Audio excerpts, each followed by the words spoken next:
Če dovolite, bi nadaljeval z naslednjim panelom in najprej bi opravičil dr. Dejana Komelja, ki je zaradi bolezni danes odsoten. Imam pa pred seboj njegov prispevek kot uvod v drugi panel in morda samo eno besedo, da ne bo izgledalo dva bregova.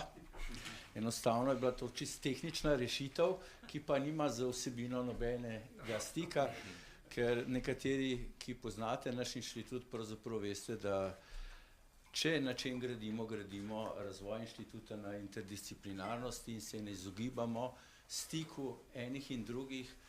Mislim, da je leto in pol nazaj, ko smo naredili tudi dve skupni razpravi skupaj z gospodom Vižetinom, Inženirsko akademijo Slovenije, in tudi na naših razpravah, ki jih organiziramo enkrat, dvakrat mesečno, sodelujejo vsi, ki pravzaprav imajo kaj tehnega za povedati. Seveda včasih zaidemo tudi v kakšne druge vode, ampak to spada k debati. Tako da, če zdaj se lahko kar usmerim na tekst profesor dr. Dejana Komelja, Humanistika in družboslovje, nekaj uvodnih tez.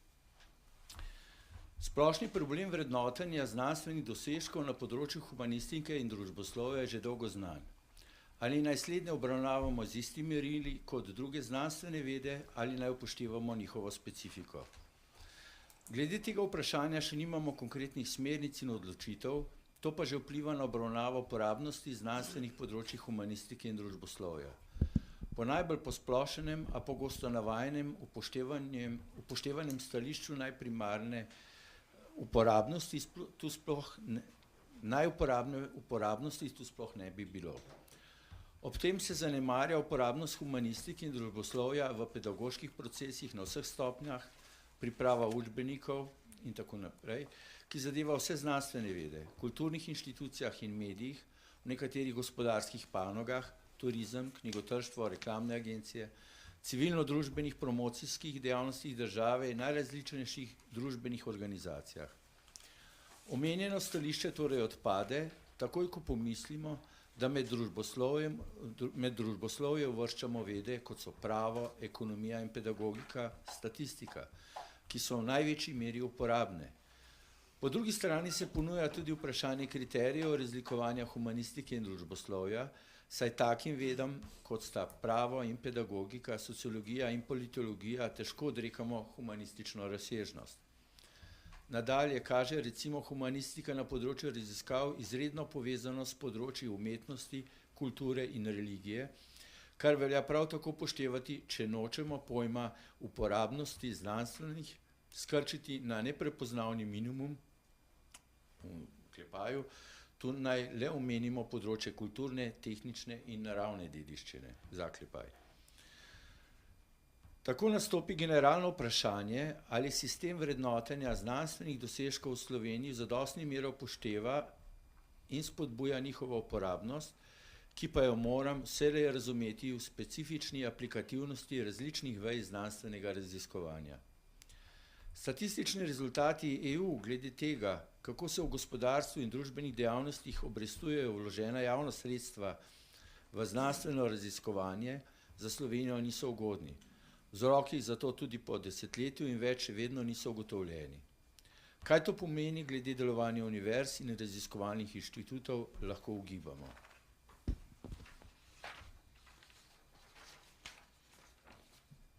Tretjič. Pogrešamo model, ki bi potrjeval specifično uporabnost humanistike in družboslovja, ne moremo se zadovoljiti z opredelitvami, kot je v navednicah prispevek nacionalni identiteti in podobno, ki pa povsem zaobidejo recimo podporo znanstveni in izobraževalni rabi slovenščine. Naposled lahko to vpliva na neustrezno določanje razvojnih družbenih ciljev, smotrov tako ali tako sploh ne poznamo, o čemer še ni stekla diskusija na ustrezni ravni. Četrtič. Razkorak med družbenimi in naravoslovnimi znanostmi je v informacijski družbi dodobra presežen, pa se ga v precejšnji meri še vedno zastopa, kar neposredno ovira interdisciplinarno raziskovanje in poučevanje, predvsem pa izgradnjo ustrezne informacijske infrastrukture, navednici, NUK2 recimo v prvi vrsti, za podporo raziskovalnim, pedagoškim in kulturnim dejavnostim. Preveriti bi veljalo, kako je z uporabnostjo družboslovnih raziskav pri inštitucijah družbenega odločanja, začenši z vlado, parlamentom in ministrstvi, pravosodnimi organi, javno upravo in tako naprej, ki bi se pri svojem delu morali opirati na nje, neredko jih pa tudi same naročajo. Po drugi strani, kakšna je odzivnost v medijih in kako ta vpliva na uporabnost znanstvenih dosežkov. Šestič. Tema družboslovja in humanistika v medijih terja posebno obravnavo že, če upoštevamo problem kvalitete medijskega poročanja, ki zadeva vse državljane. V tem času se v tem pogledu srečujemo ravno s pripravo zakona o medijih. Je možno v tem pogledu podati smernice. Sedmič. Poseben vidik predstavlja organizacija promocije družboslovja in humanistike, ki posega na več ravni. Tu lahko ugotovimo, da, v navednicah, država temu namenja sorazmerno veliko denarja, ki je pa prevečkrat uporabljena nenamensko ali pa so na njem udeležene zgolj privilegirane inštitucije. Tako se dogaja, da se zelo promovirajo družboslovni in humanistični znanstveni dosežki, ki si to promocijo komaj zaslužijo, skoraj brez promocije pa ostajajo znanstveno strokovno relevantna dela. Toliko Dejan Komel v to debato. Kolegi, ki sodelujo na tem panelu, so tudi ta tekst predtem dobili po e-pošti, tako da zdaj predlagam, da kar začnemo morda Tina Bilban kot prva. Morda, ko govorimo o uporabnosti, čez teden in pol bo v teh prostorih druga konferenca, ki jo organizira dr. Tina Bilban. Prva konferenca je bila na temo knjiga in življenje, če lahko nekako tako omenim, povzamem. Naslednja konferenca nadaljuje s to temo in če govorimo o uporabnosti prav tovrstne konference, kot je bila in ki je pred nami, kažejo na to, da ima humanistika uporabnost, če jo hočemo uporabljati. V bistvu gre za projekt, ki je potekel zdaj že drugo leto pod okriljem Slovenske nacionalne komisije za UNESCO. Lanski pod naslovom Skozi knjige k pogovoru o starosti. Letos, ker smo še malo razširili, je naslov S filmi in knjigami k etiki in znanosti, pač boljše poznavanje staranja za vse generacije. Gre pa ravno za eno moje prepričanje, da v bistvu brez povezave med filozofijo, znanostjo in umetnostjo, v bistvu nekega temeljnega pojma, kakršnega za današnjo družbo nedvomno staranje je, ne moramo razumeti. Ker ga vsak predmet osvetli iz svojega vidika. In zdaj tudi, če na primer se mi enega predmeta ločimo samo iz enega vidika, ali samo filozofskega, ali samo znanstvenega, ali pa samo kulturnega, tudi tega vidika ne moramo celotno dobiti, ker gre za prepletenost različnih vidikov. In v bistvu je bil projekt kot tak izjemno dobro sprejet. Sam namen projekta je bil v bistvu predvsem nagovoriti mlade, da se jih staranje tiče. In tudi tukaj se je v bistvu pokazalo, kako če se pristop do tematike interdisciplinarno, da se v bistvu naenkrat z njimi govori o biološkem staranju, se bere kvalitetno literaturo na tematiko staranja in se odpira nek etiški dialog o staranju, pač kako v bistvu šele potem pridemo do neke kompleksne tematike. Jaz vem mogoče čisto v navezavi z lansko konferenco in pa z eno od točk, ki jo Dejan izpostavlja, kar se tiče pač same odmevnosti humanistike in družboslovja v medijih in kvaliteti nadaljnega medijskega poročanja. Lansko leto smo imeli kot v bistvu en del konference, je bila okrogla miza, na kateri smo potem so bili v bistvu različni akterji, ki se ukvarjajo s tolmačenjem znanosti, umetnosti in filozofije, družbi in v bistvu predvsem z vidika staranja. In tukaj me je, na primer, med temi, ki so sodelovali v okrogli mizi, sta bila na primer dr. Sašo Dolenc in dr. Simon Brezovar, ki sta po mojem mnenju ene dva najboljših ali pa najbolj tudi dejavnih tolmačev znanosti, trenutno, kar jih imamo. In me je zanimalo predvsem, kako gledate na to, da je v medijih v bistvu, da zelo velikrat senzacionalistično poročajo o znanosti. Da v bistvu ne gre za eno kompleksno komunikacijo o znanosti. Na primer, en primer je bil, smo ga tam izpostavili, kjer je eden od portalov, ki naprimer zelo pogosto sodeluje tudi z njima in objavlja tudi bolj kompleksne poglede, naprimer na staranje, objavil članek z naslovom Nova čudežna rastlina, ki ozdravlja demenco. Kar je v bistvu škandalozno, da se v bistvu danes v medijih pač neko informacijo, ki je tako zavajajoče objav. Ampak mene je v bistvu na nek način presenetil in v bistvu na nov način osvetljiv ta pogled, njun odgovor, da tukaj ne smemo gledati samo na medije, na to, kako mediji v bistvu nimajo potrebnega znanja za poročanje tega, pa kako ni prostora dovolj ali pa pravega prostora za poročanje znanosti, ampak v bistvu tudi na same znanstvenike. A smo, ko se mediji obrnejo na nas, pripravljeni v bistvu ponuditi en odgovor, a znamo ponuditi odgovor, ki ga bojo pač mediji pripravljeni ali pa sposobni sporočati naprej. In se mi zdi, da je mogoče v humanistiki po družboslovju ta problem še večji. Jaz tukaj gledam iz dveh vidikov. Jaz, na primer, pač izhajam mogoče predvsem iz fenomenološke tradicije. Potem sem pa v bistvu dosti časa delala na Inštitutu za kvantno optiko in informacijo na Dunaju in bila tam predvsem v bistvu v stiku, kako pravzaprav po eni strani naravoslovci izpostavljajo isto informacijo, ali pa kako, na primer, se isto informacijo izpostavlja v analitični ali pa v anglosaški filozofiji. Ker je v bistvu to sporočilo dosti bolj izčiščeno, dosti bolj neposredno. Ker mogoče iz vidika kontinentalne filozofije ali pa iz našega prostora se bo velikokrat zdelo, da gre za neko naivno informacijo. Pa lahko, da je naivna, ampak še vedno je pa pač način sporočanja dosti bolj čist, v uporabniku prijazen. Po drugi strani pa moje izhodišče to, da se zdaj že nekaj časa ukvarjam s poučno literaturo za otroke in mladino, kjer je pa tudi v bistvu problematika predvsem ta, da ti neko informacijo bi lahko sporočil bolj enostavno, pa je mogoče ne znaš. V bistvu ta umetnost predati neko sporočilo naprej, ne da bi mu krnil pač samo sporočilo, ampak tako, da ga bo uporabnik razumel. In ko se v bistvu iz teh dveh kontekstov vrneš nazaj, pa dobiš na primer v roke nek filozofski tekst, v bistvu hitro opaziš, da ne gre vedno samo za natančnost, ko smo v bistvu zakomplicirani. Da bi v bistvu se mogli naučiti neke boljše komunikacije z javnostjo.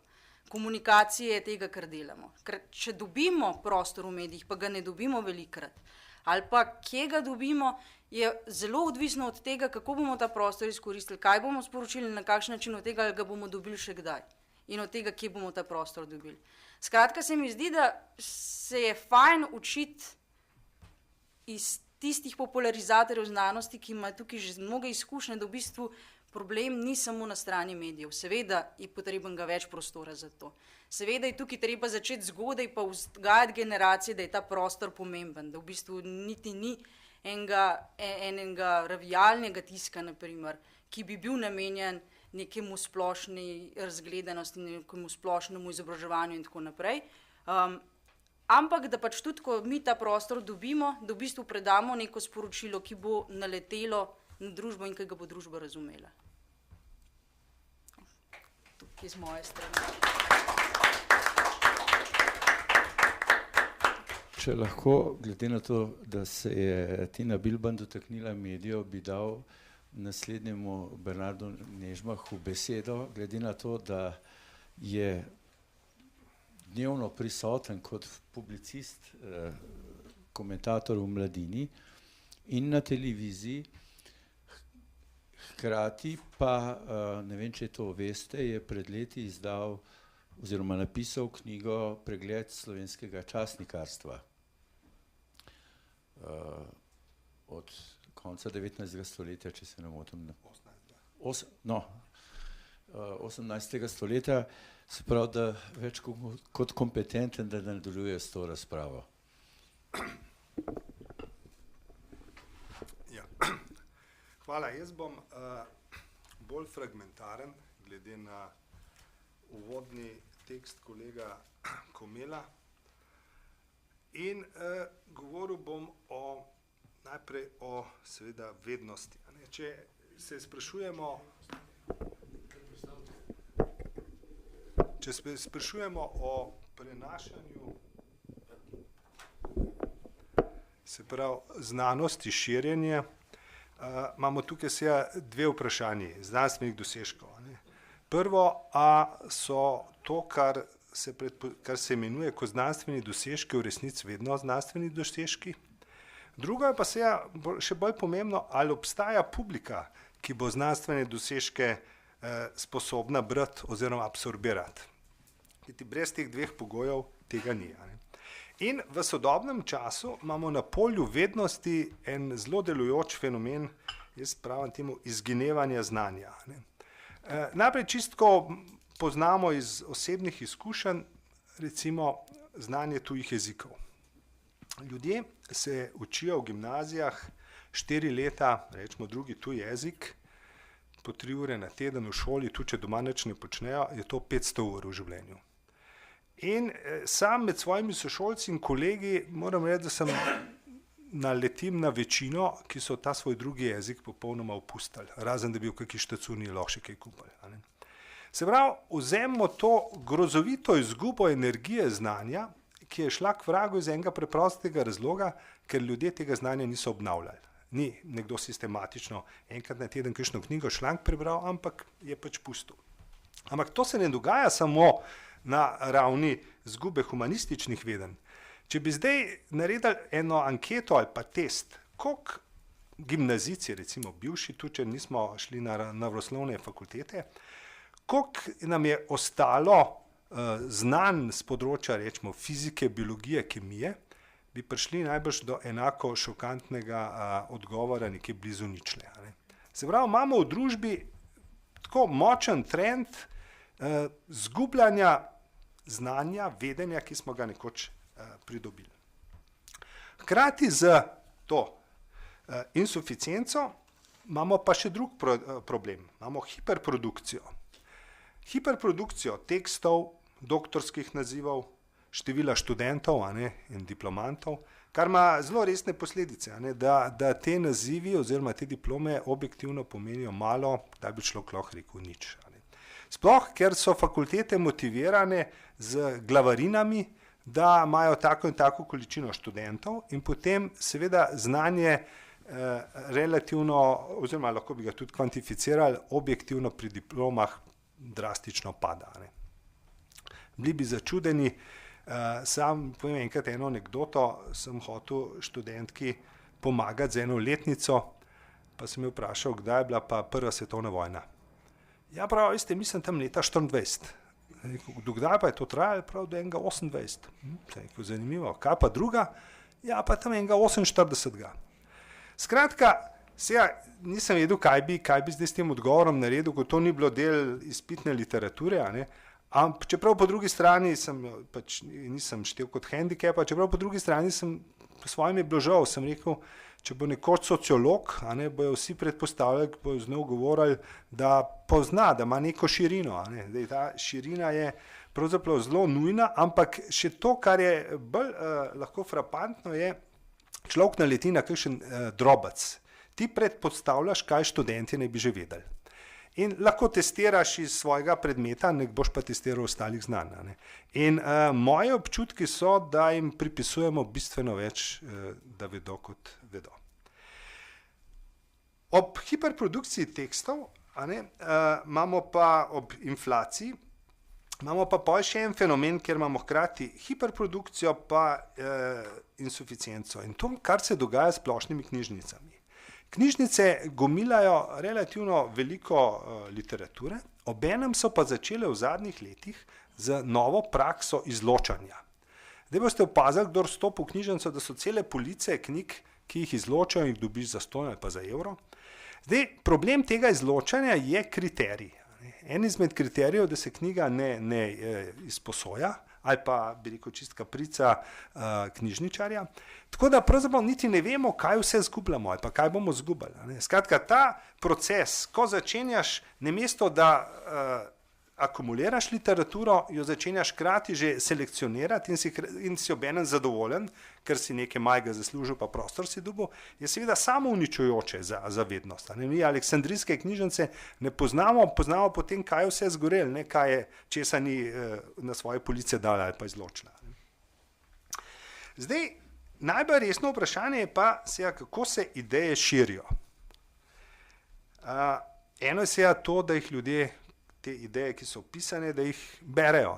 Zdaj, če bi gledali naklade ali pa še bolj prodaje znanstvenega tiska, bi se ugotovili, da vprašanje je, imaš par bralcev. Drugi so seveda lahko govorice. Govorice so danes zelo slabo delujejo, nekoč so bile zelo močne. Solženicin je dobil svoje ime na račun tega, da so vedeli, da so njegove ideje prepovedane. Podobno Brodski. Skratka, prepoved ali pa Salman Rushdie, prepoved je vsekakor omogočila veliko publiciteto avtorja. No, in zdaj, ko razmišljamo o vprašanju širjenja idej, se velja spomniti francoskega filozofa Montaigna, ki je svoje misli leta 1570 napisal v francoščini. To je zelo pomemben podatek, namreč takrat se je govorilo sploh v akademskem svetu latinsko, celo sam Pascal je najprej govoril latinsko, pa se je kasneje naučil francosko. Ampak njegov izbor francoščine je bil motiviran. Rekel je, da je izbral ta jezik zato, da bo lažje dosegel več publike. Več publike, skratka. Eno resno vprašanje je avtor, ki se ukvarja z znanostjo, humanistiko in ima seveda željo, da ideje, ki jih je ustvaril ali pa na katere napeljal, širi, ima pravzaprav bi rabil zelo resno razmišljati o jeziku, ki ga uporablja, s katerim se naslavlja. Namreč mediji, kot je kolegica prej omenila, jaz mislim, da tle sploh ni problem, kdaj nespretnost sogovornikov z humanistične ali pa naravoslovne provenience. Namreč en izmed momentov sodobnega žurnalizma je drastično zmanjševanje znanja novinarjev. Se pravi, v smislu na večjih ravneh. To je profesija, ki jo lahko opravljaš tudi brez diplome, katerekoli smeri. Drugič, sama narava dela je danes v tem, lahko rečem, čist neoliberalizmu, kapitalizmu, karkoli že to bi bilo, usmerjena v produkcijo. Čim več enot nečesa, da nekdo ustvari, kar mu seveda jemlje čas. Jemlje čas iz novinarja, ki bi mogel biti svoboden človek, ki gleda naokoli, bere, posluša, se s kom sreča, je postal uradnik in če bi delal karikaturo, bi prikazal eno delovno sobo na kakem velikem mediju, kjer je vsak novinar priklenjen na svoj kompjuter. Namreč ideja, kaj je delo v žurnalizmu, velja, koliko časa nekdo sedi za kompjuterjem in piše, in večina je recikliranje drugih tekstov drugot ali pa karkoli. V vsakem primeru gre pa za odpoved ali pa izgubo prvinskega zanimanja, da bi kaj razumel, stvar samo. Danes, recimo, kolega Duhovnik je bil angažiran v eni izmed družbenih pomembnih dilem. In kaj je značilnost, velika bila očitno medijev, reakcije medijev?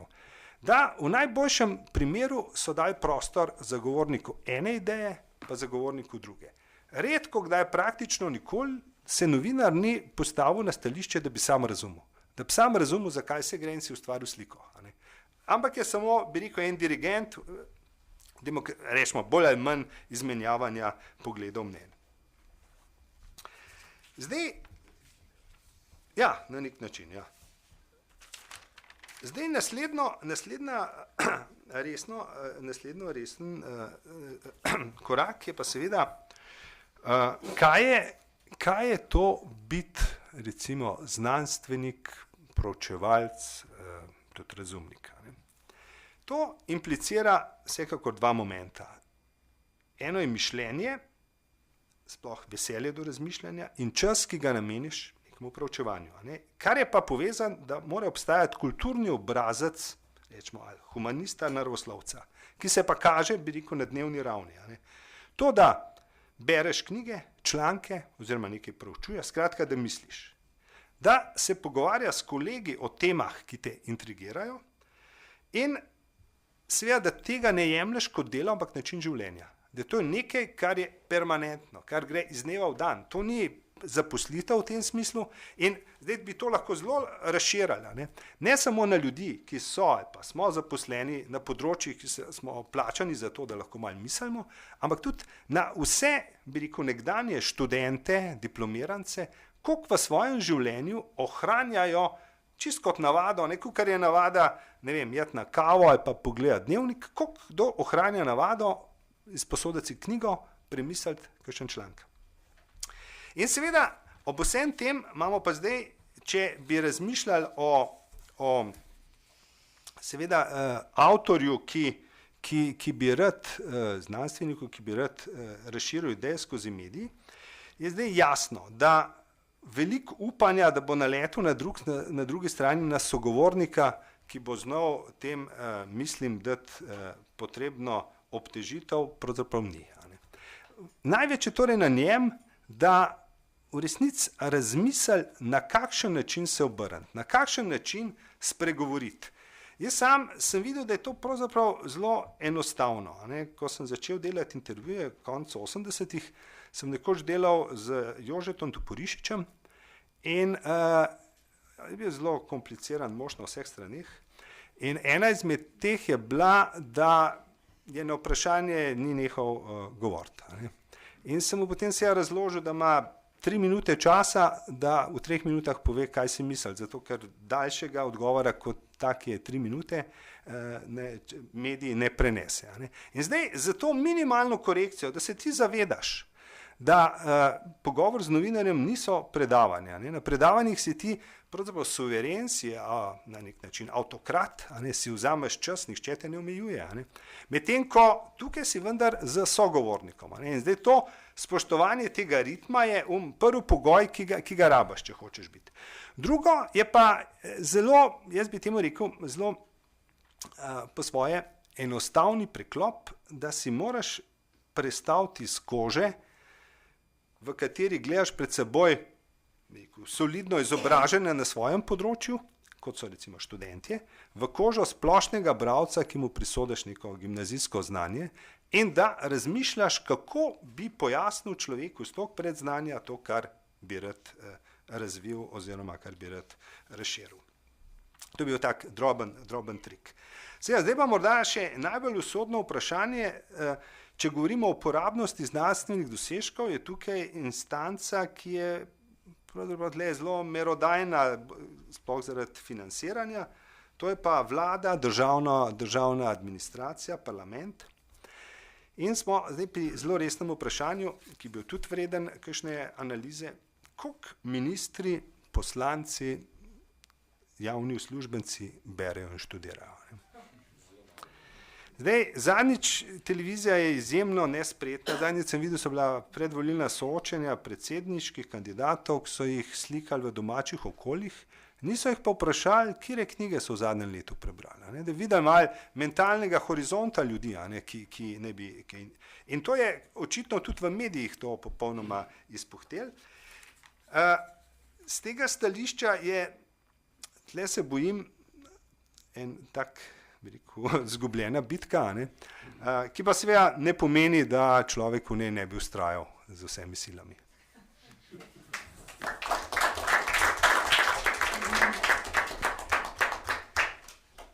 Zdaj bi pa prosil profesor dr. Franeta Adama, ker mislim, da ima kar nadaljevanje tega, kar je Bernard na nek način začel odpirati.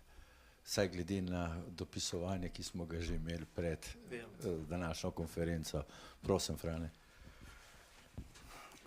Ja, torej o uporabnosti te ali one vede se da pač govoriti na različne načine, na različnih nivojih. Seveda to je malo bolj komplicirano v primeru humanističnih in družboslovnih ved. Zdaj, če skrajšam, bi rekel to moje mišljenje, oziroma sklepanje, potem bi v bistvu rekel tako, da največji potencial koristnosti ali uporabnosti vidim v refleksivnosti družboslovja in humanistike. Torej zdaj, če malo, bi rekel, parafraziram en tak izrek, ki ga vsi poznate, nič ni bolj praktičnega ali uporabnejšega, kot je dobra teorija. Ne. Se pravi, to nekako povezujem s to sposobnostjo refleksivnosti, samorefleksivnosti, ki je v teh vedah, družbenih in humanističnih, nekako bolj izrazita, že pa ne zaradi nekega posebnega,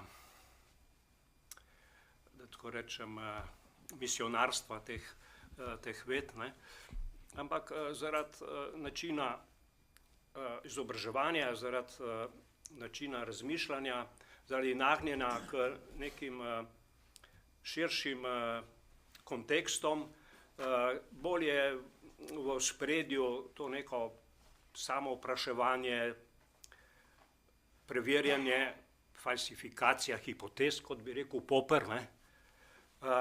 Skratka, to je neka dosti dinamična, mentalna ali pa spoznavna situacija, ki jo lahko, bi rekel, pridobimo znotraj humanistično-družboslovnih ved. Skratka, to bi jaz v bistvu v prvi vrsti nekako izpostavil. Seveda so še drugi nivoji praktičnosti, uporabnosti in tako da v smislu neke funkcionalnosti, ne,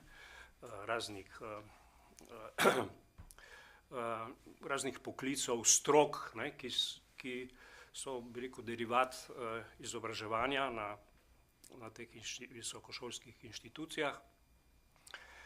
No, zdaj tukaj pa že zadenemo en problem, ki je bil tudi nekako že načet, ne.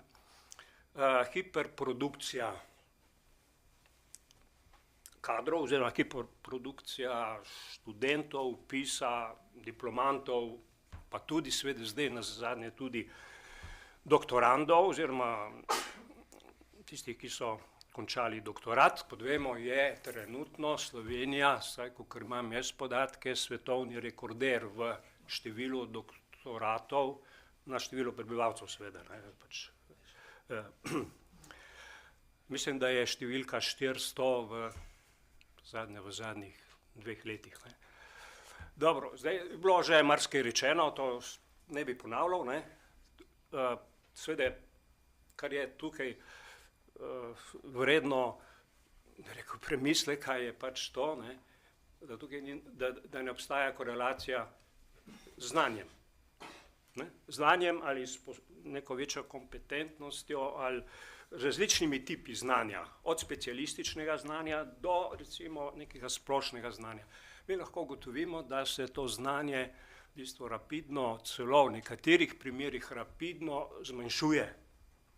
Jaz sem bil prav in da zdaj seveda to posebej zadeva študente in diplomante, zdaj ne bom rekel vseh, ampak kar precej tega je v bistvu gre na rovaš študija na nekaterih humanističnih in družboslovnih smereh. Torej, seveda, množičen vpis, neka ekspanzivna politika pač teh institucij, fakultet in tako naprej, ne, je pač temu pripeljala, potem pa seveda še bolonjska reforma in tako naprej. Tukaj bi bilo treba postaviti neke okvire, neke samoomejitve, ne. Namreč po mojem mnenju tako vendarle ne gre več naprej, ne. Jaz sem se sam o tem prepričal zlasti letos in sem bil dejansko osupel, ker jaz sem sicer predaval na fakulteti za družbene vede, sem imel stike s študenti še do 2 leti nazaj. Torej, videl sem, tako kot so mi seveda tudi vsi drugi kolegi pravili, da znanje nazaduje, ne. Oziroma, da se kriteriji nižajo, ne. Kriteriji se nižajo, kar pač, dobro, zdaj to ima seveda tudi razne posledice, konsekvence, ne. Torej, tukaj bi bilo treba vsekakor apelirati in to ne kot neko v tem smislu, da zdaj izvajamo rekel, neko ostro kritiko teh ved, ne, družboslovno-humanističnih, ali jih celo poskušamo diskvalificirati, diskreditirati, ampak ravno zato, da ohranimo te vede, da ohranimo njihovo, da tako rečem, dostojanstvo, ne, bi bilo treba pač spremeniti študijske programe in seveda tudi vpisni režim. Torej, po mojem mnenju, prav gotovo bi tukaj bili nujni sprejemni izpiti. To je bilo že večkrat rečeno, recimo na pravni fakulteti je ravno tako velik problem, dobro, da nekje pač govorijo o feminizaciji in tako naprej, to zdaj jaz ne bi v to šel, mislim, da to morda ni čist glavni problem, ne. Ampak en drug pristop bo treba tukaj se namreč omisliti, namreč mi nekako, da tako rečem, uničujemo mlade. Oni prebijajo, ne vem, 5 let ali 6 let na fakulteti in kot mi je tu en potem rekel, pridem, končam, ne, in vidim, da me noben ne potrebuje. Iščem na trgu dela, možnosti jih ni. Če so, potem seveda dobiš tako zaposlitev, ki nima ponavadi, ne, ki nima nobene ali pa zelo majhno zvezo s tistim, kar si študiral. Zdaj, kaj tukaj narediti? Jaz mislim, to ni enostavna stvar, ki bi se dalo kar čez noč rešiti, ne. Ampak zato, da bi vendarle ohranili, bi rekel, neko elitnost v družboslovju in humanistiki, bo treba res tukaj nekako neke konkretne ukrepe sprejeti, zlasti pa treba o tem več o tem govoriti, ne. Jaz imam vtis, ne, ko berem, recimo v medijih je precej govora o teh disproporcah glede diplomantov, ki prihajajo iz naravoslovno-tehničnih in družboslovnih ved in tako, ampak v glavnem so to kolegi iz tehnike ali pa naravoslovja, ki o tem pišejo, ne.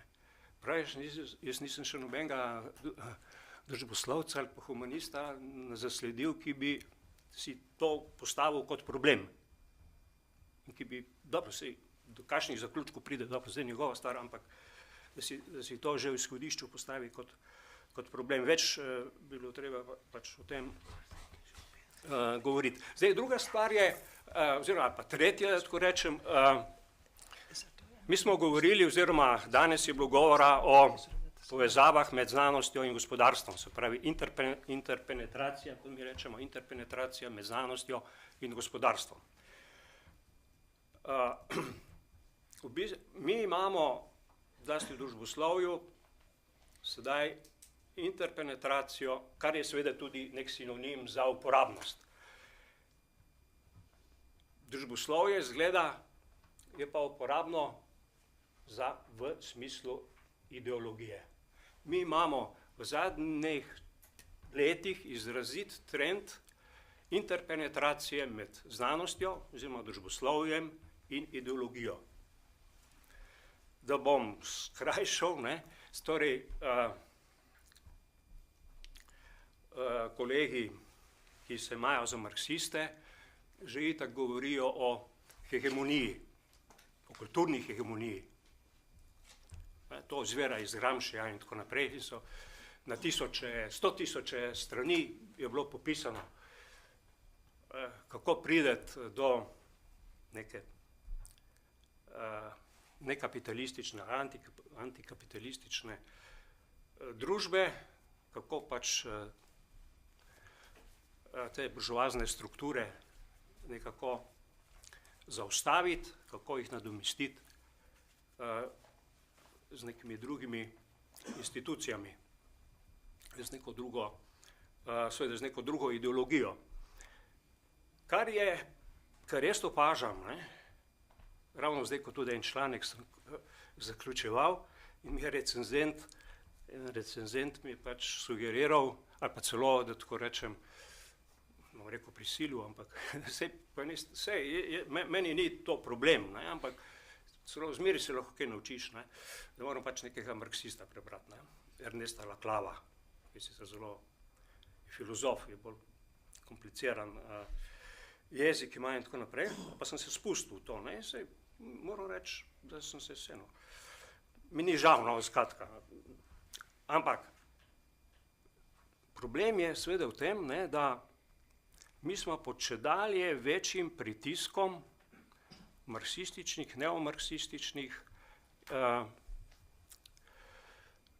interpretacij,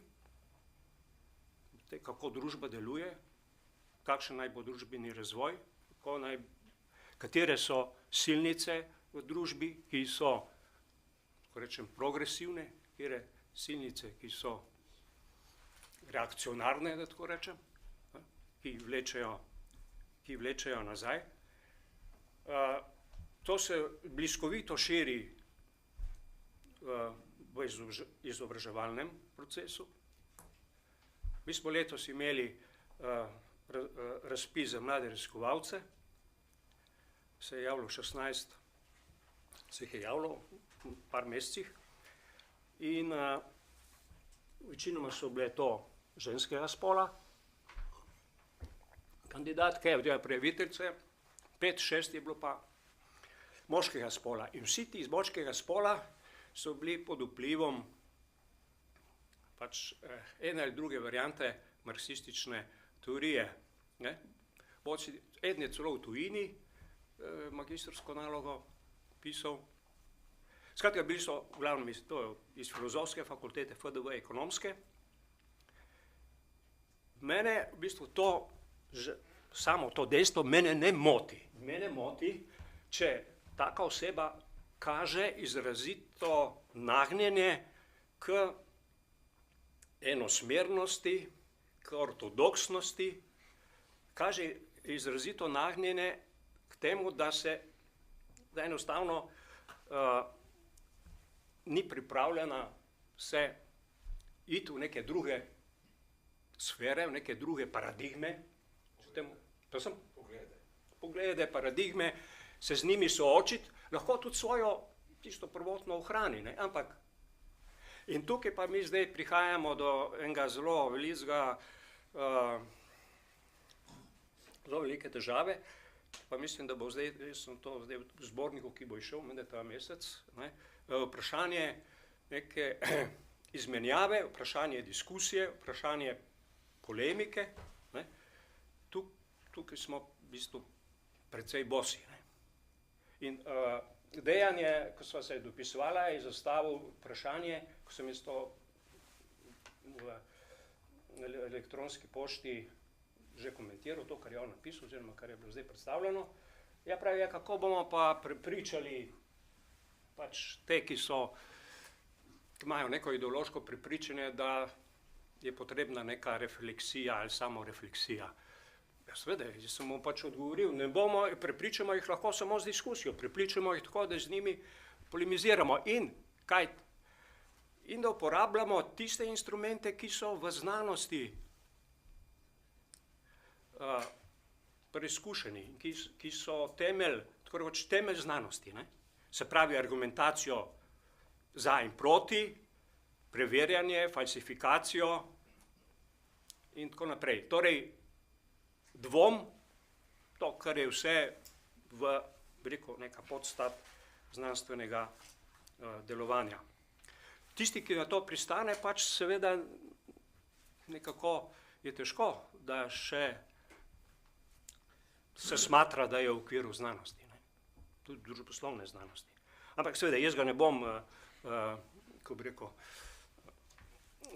podil ven, niti jaz zdaj govorim čisto, da bi rekel, normativno, ne? Govorim normativno, ne? Skratka, tukaj jaz to vidim kot dost velik problem, namreč večina mladih in nekateri so zelo sposobni, v bistvu piše članke, ki sem jih začel brati, oziroma nekatere sem že prej malo spremljal, tudi zadnje dni in sem to poskušal. Moram reči, da ne vem točno, kje bomo pristali, če se bo pač nadaljevalo, oziroma če bo ta miselnost, ta način razmišljanja, militantnega, ortodoksnega razmišljanja še naprej prosperiral. Torej še enkrat bi pa rekel tako, ni nobene druge možnosti kot to, kar sem rekel. Da tisti, ki se z njimi ne strinjamo, jim to povemo javno, ne po blogih, anonimno, ne da jih, ne vem, da jih nekje diskvalificiramo po nekih neformalnih kanalih in tako naprej, kuluarjih, ampak javno, da se z njimi javno vzpostavi neka diskusija, tako pri nas, kot tudi seveda tudi na mednarodni ravni. Na mednarodni ravni je seveda malo bolj dinamično ta diskusija poteka. Čeprav tudi ni zelo, bi rekel, učinkovita, da tako rečem. Dobro, to bi jaz. Hvala. Hvala. Glede na to, kako si končal svojo debato, bi zdaj prosil Aleša Mavra, ki je klasični filolog in zgodovinar in ki mogoče lahko tvojemu razmišljanju da še eno, kako bi rekel, zgodovinsko komponento, ampak ne da zdaj mislim, da se moraš, ali samo na to usmeriti. Ja, lepo pozdravljeni, tudi jaz se zahvaljujem za vabilo. Sam sem naslov te konference razumel mogoče malo preveč dobesedno in se bom v svojem prispevku osredotočil predvsem na tiste vsebine, za katere se mi zdi, da bi jih lahko zgodovinopisje ponudilo kot uporabno znanje v tem trenutku. Seveda pa se globoko zavedam vseh omejitev, ki jih je naštel predvsem dr. Nežmah, ko gre za posredovanje tega znanja.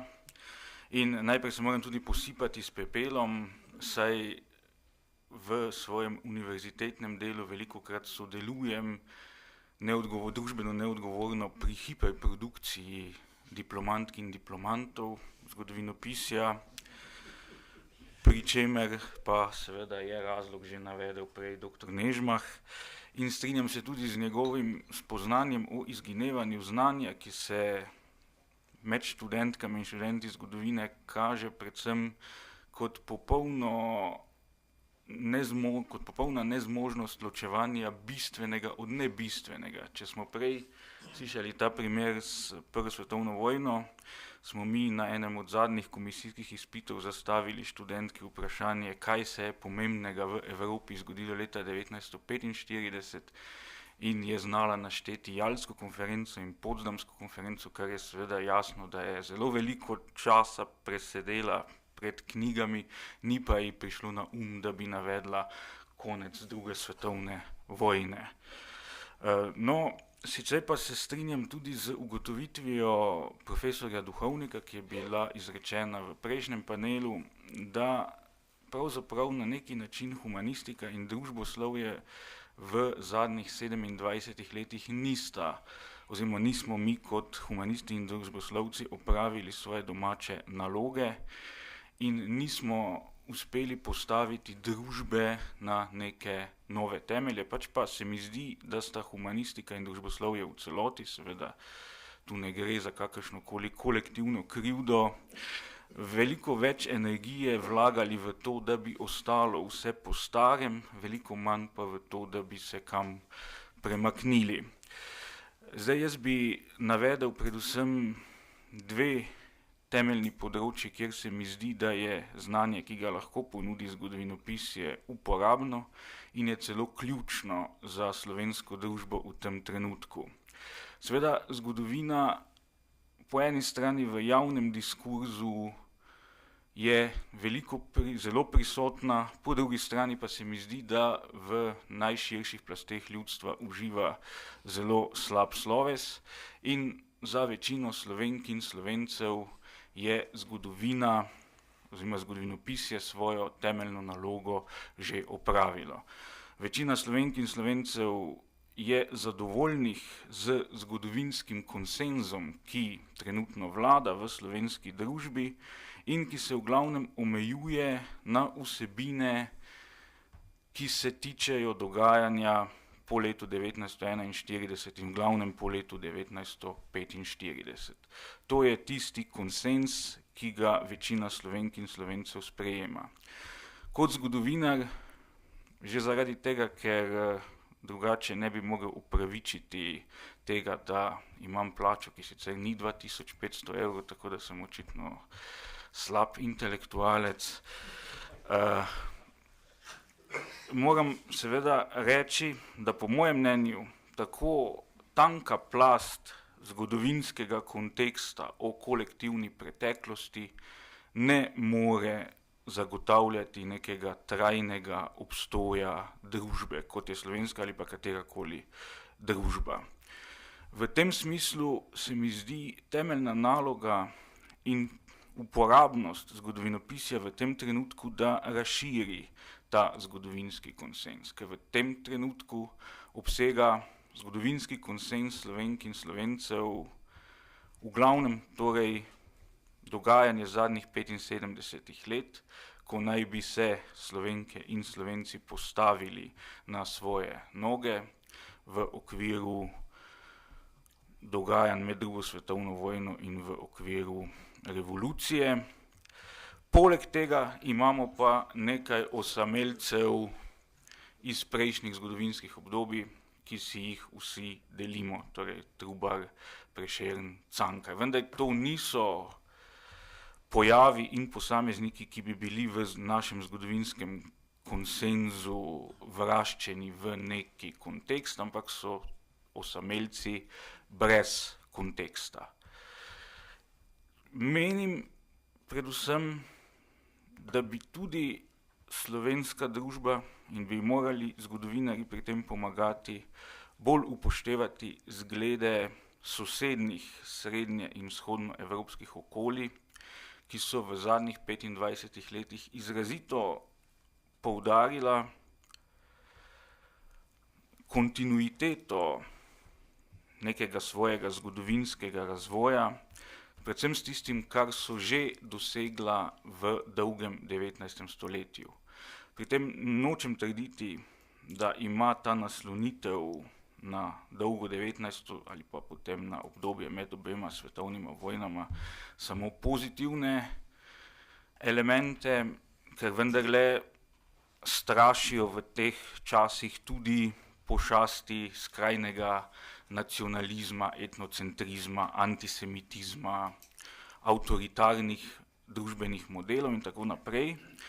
Vendar se mi zdi, da bi morali slovenski zgodovinarji in zgodovinarke predstaviti širšemu občestvu, da smo vendarle večino svojega političnega, kulturnega, tudi družbenega razvoja uspešno pripeljali do pomembnih dosežkov že v tem dolgem 19. stoletju.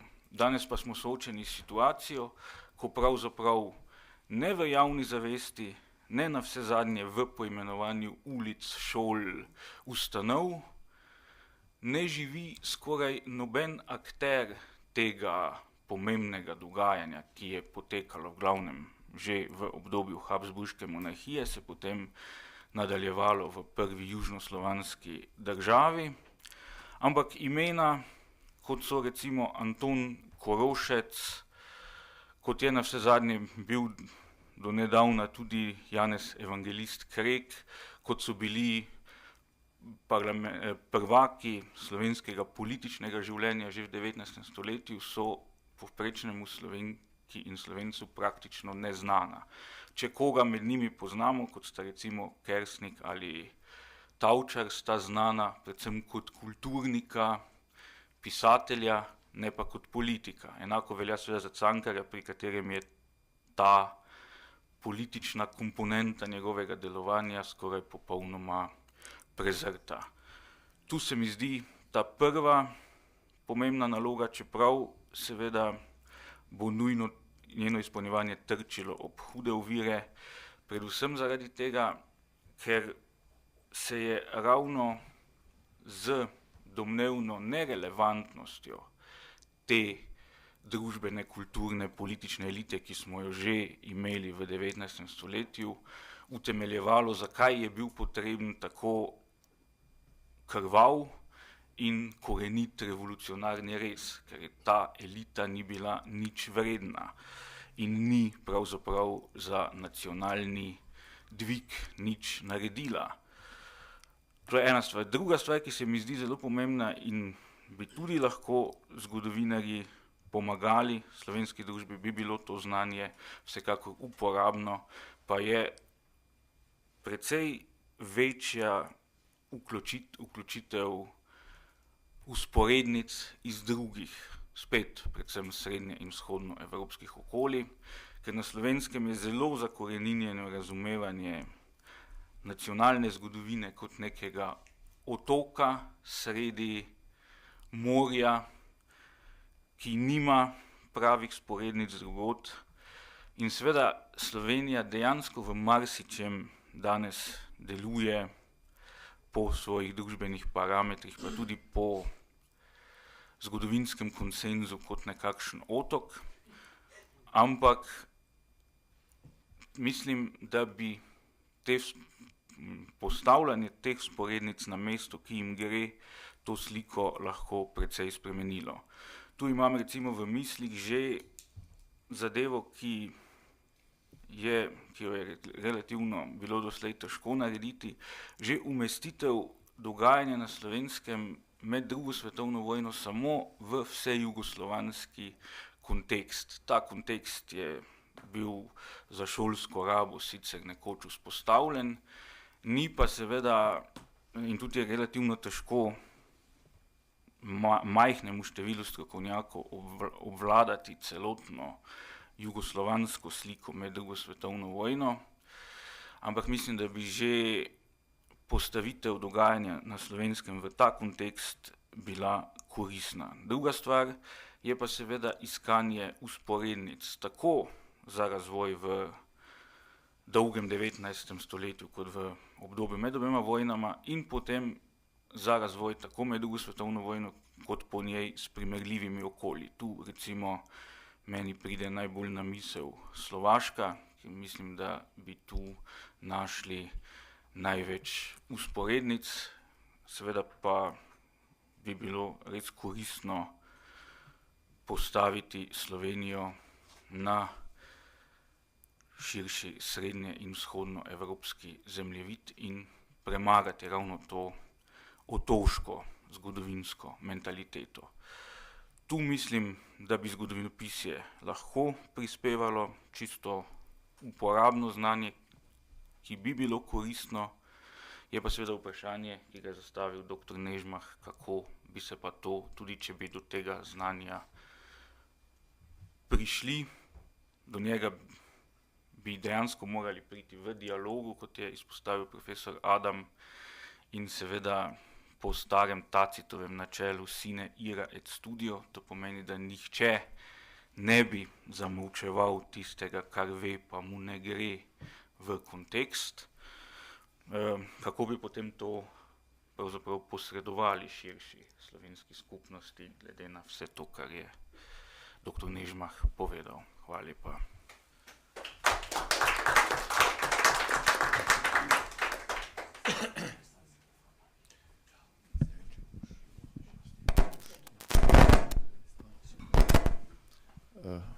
In kot zadnji govorc v tem panelu še profesor dr. Miha Brejc, eden od razpravljalcev oziroma gostov na današnji konferenci, ga je pred dobro uro izval še kot, ne samo kot humanist, ampak tudi kot politika. In glede na to, kar so predtem že povedali in kar domnevam, da bo Miha razložil, prosim Miha, da še to dimenzijo. Hvala lepa. Jaz bi se oprl na tisto točko, ki je dr. Komel zasnoval. Mislim, da je 5. točka, ker pravi, preveriti bi veljalo, kako je z uporabnostjo družboslovnih raziskav pri inštitucijah družbenega odločanja, začenši z vlado, parlamentom, ministrstvom in tako naprej. ker sem imel sam veliko opravka na obeh straneh, ne, kot raziskovalec in kot politik, se mi zdi, da imam nek pogled v to, na to področje in bi o tem nekaj rekel. Predvsem pa najprej pa, da ne bili tako pesimistični, bi vas spomnil na obisk kraljice Elizabete na London School of Economics, tam v začetku tiste krize, ne, ko je rekla, kako to, ne, da kljub tako uglednim šolam, ki jih imamo v Veliki Britaniji, inštitutom, seveda Nobelovih nagrajencev imajo tudi kar nekaj, ni nihče znal predvideti, da bo do krize prišlo. Odgovori niso bili objavljeni, ampak domnevam, da so se trudili to nekako razložiti. Ampak očitno so imeli slabo vest in so se rekli, da bodo pisno ten odgovor bolj celovito pripravili in so ga res pripravili, kot se spodobi za dobršen del družboslovne znanosti, sicer leto dni kasneje, ker je treba stvar premisliti dobro. In v tem odgovoru so se pravzaprav,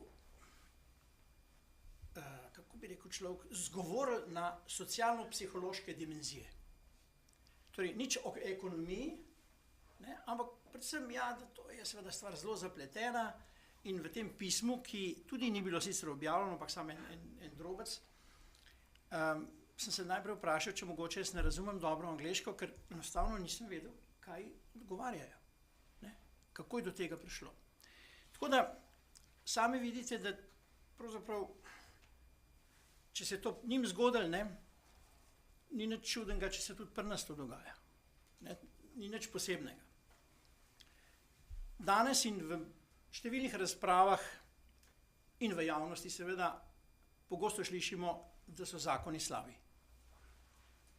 In človek bi rekel, aha, to se pravi, da je pravna fakulteta za nič, oziroma da so pravne fakultete za nič. Ni res, ne.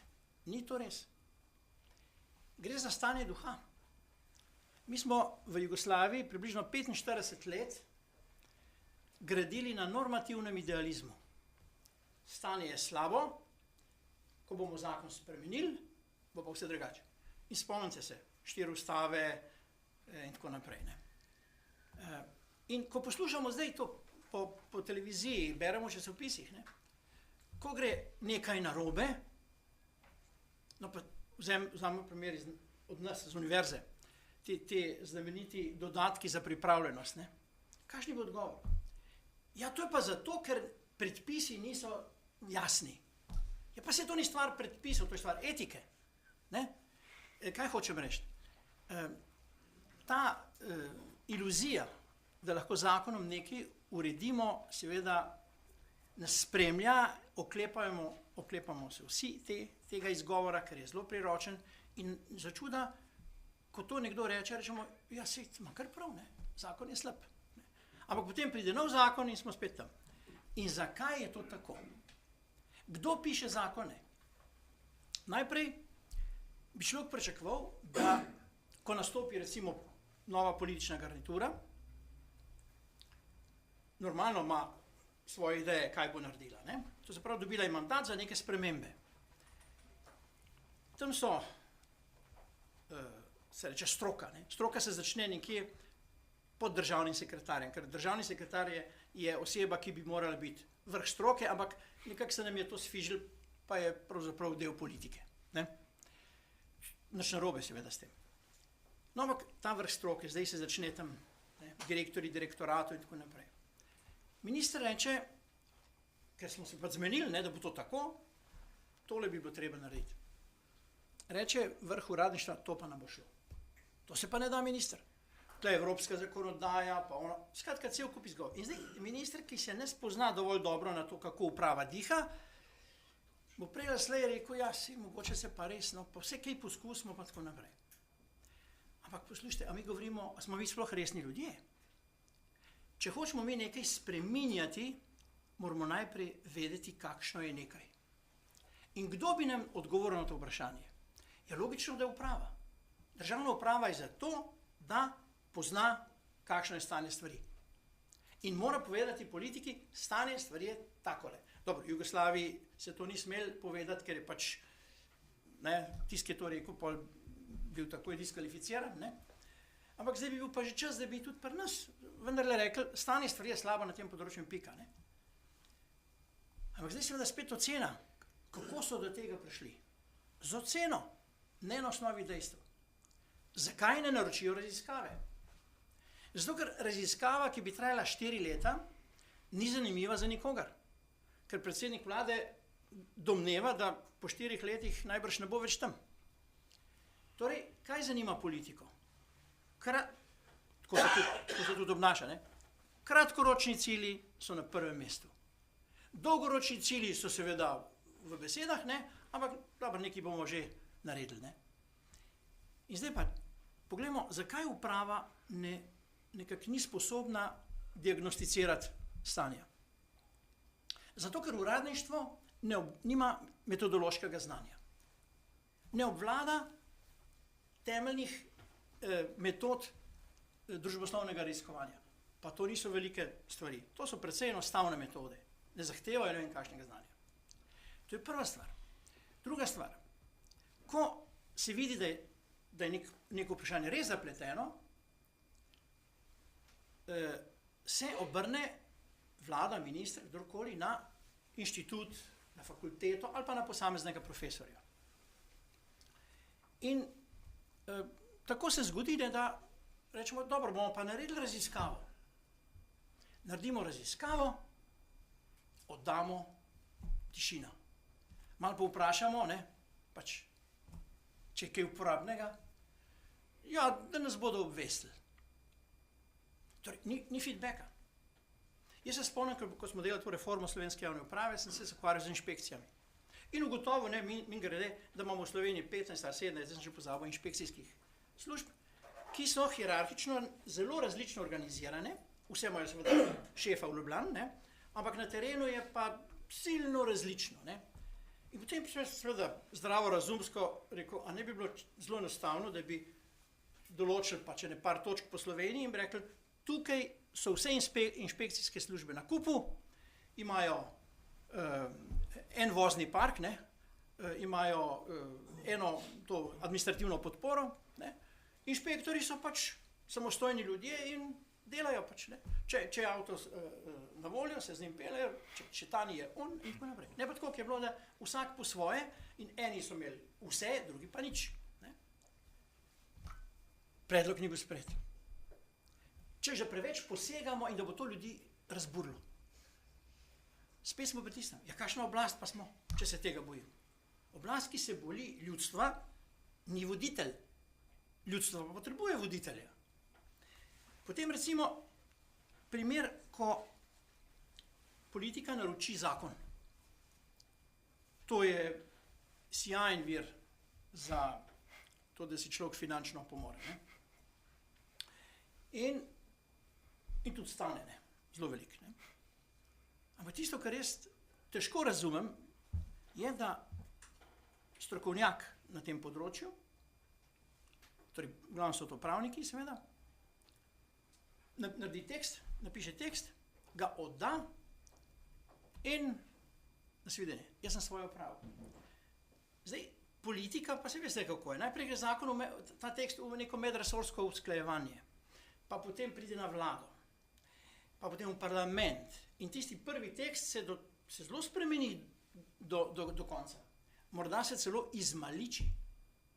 In je daleč od tega, kar bi moralo biti. Ampak kje pa je zdaj stroka, da bi rekla, čakajte malo, vi ste ta moj tekst pravzaprav uničili? Ne, tega pa ni. Češ, jaz sem svoje pokasiral, me ne zanima več. Vse politika bo itak se uničila. To se nam dogaja tako rekoč po tekočem traku. Ne?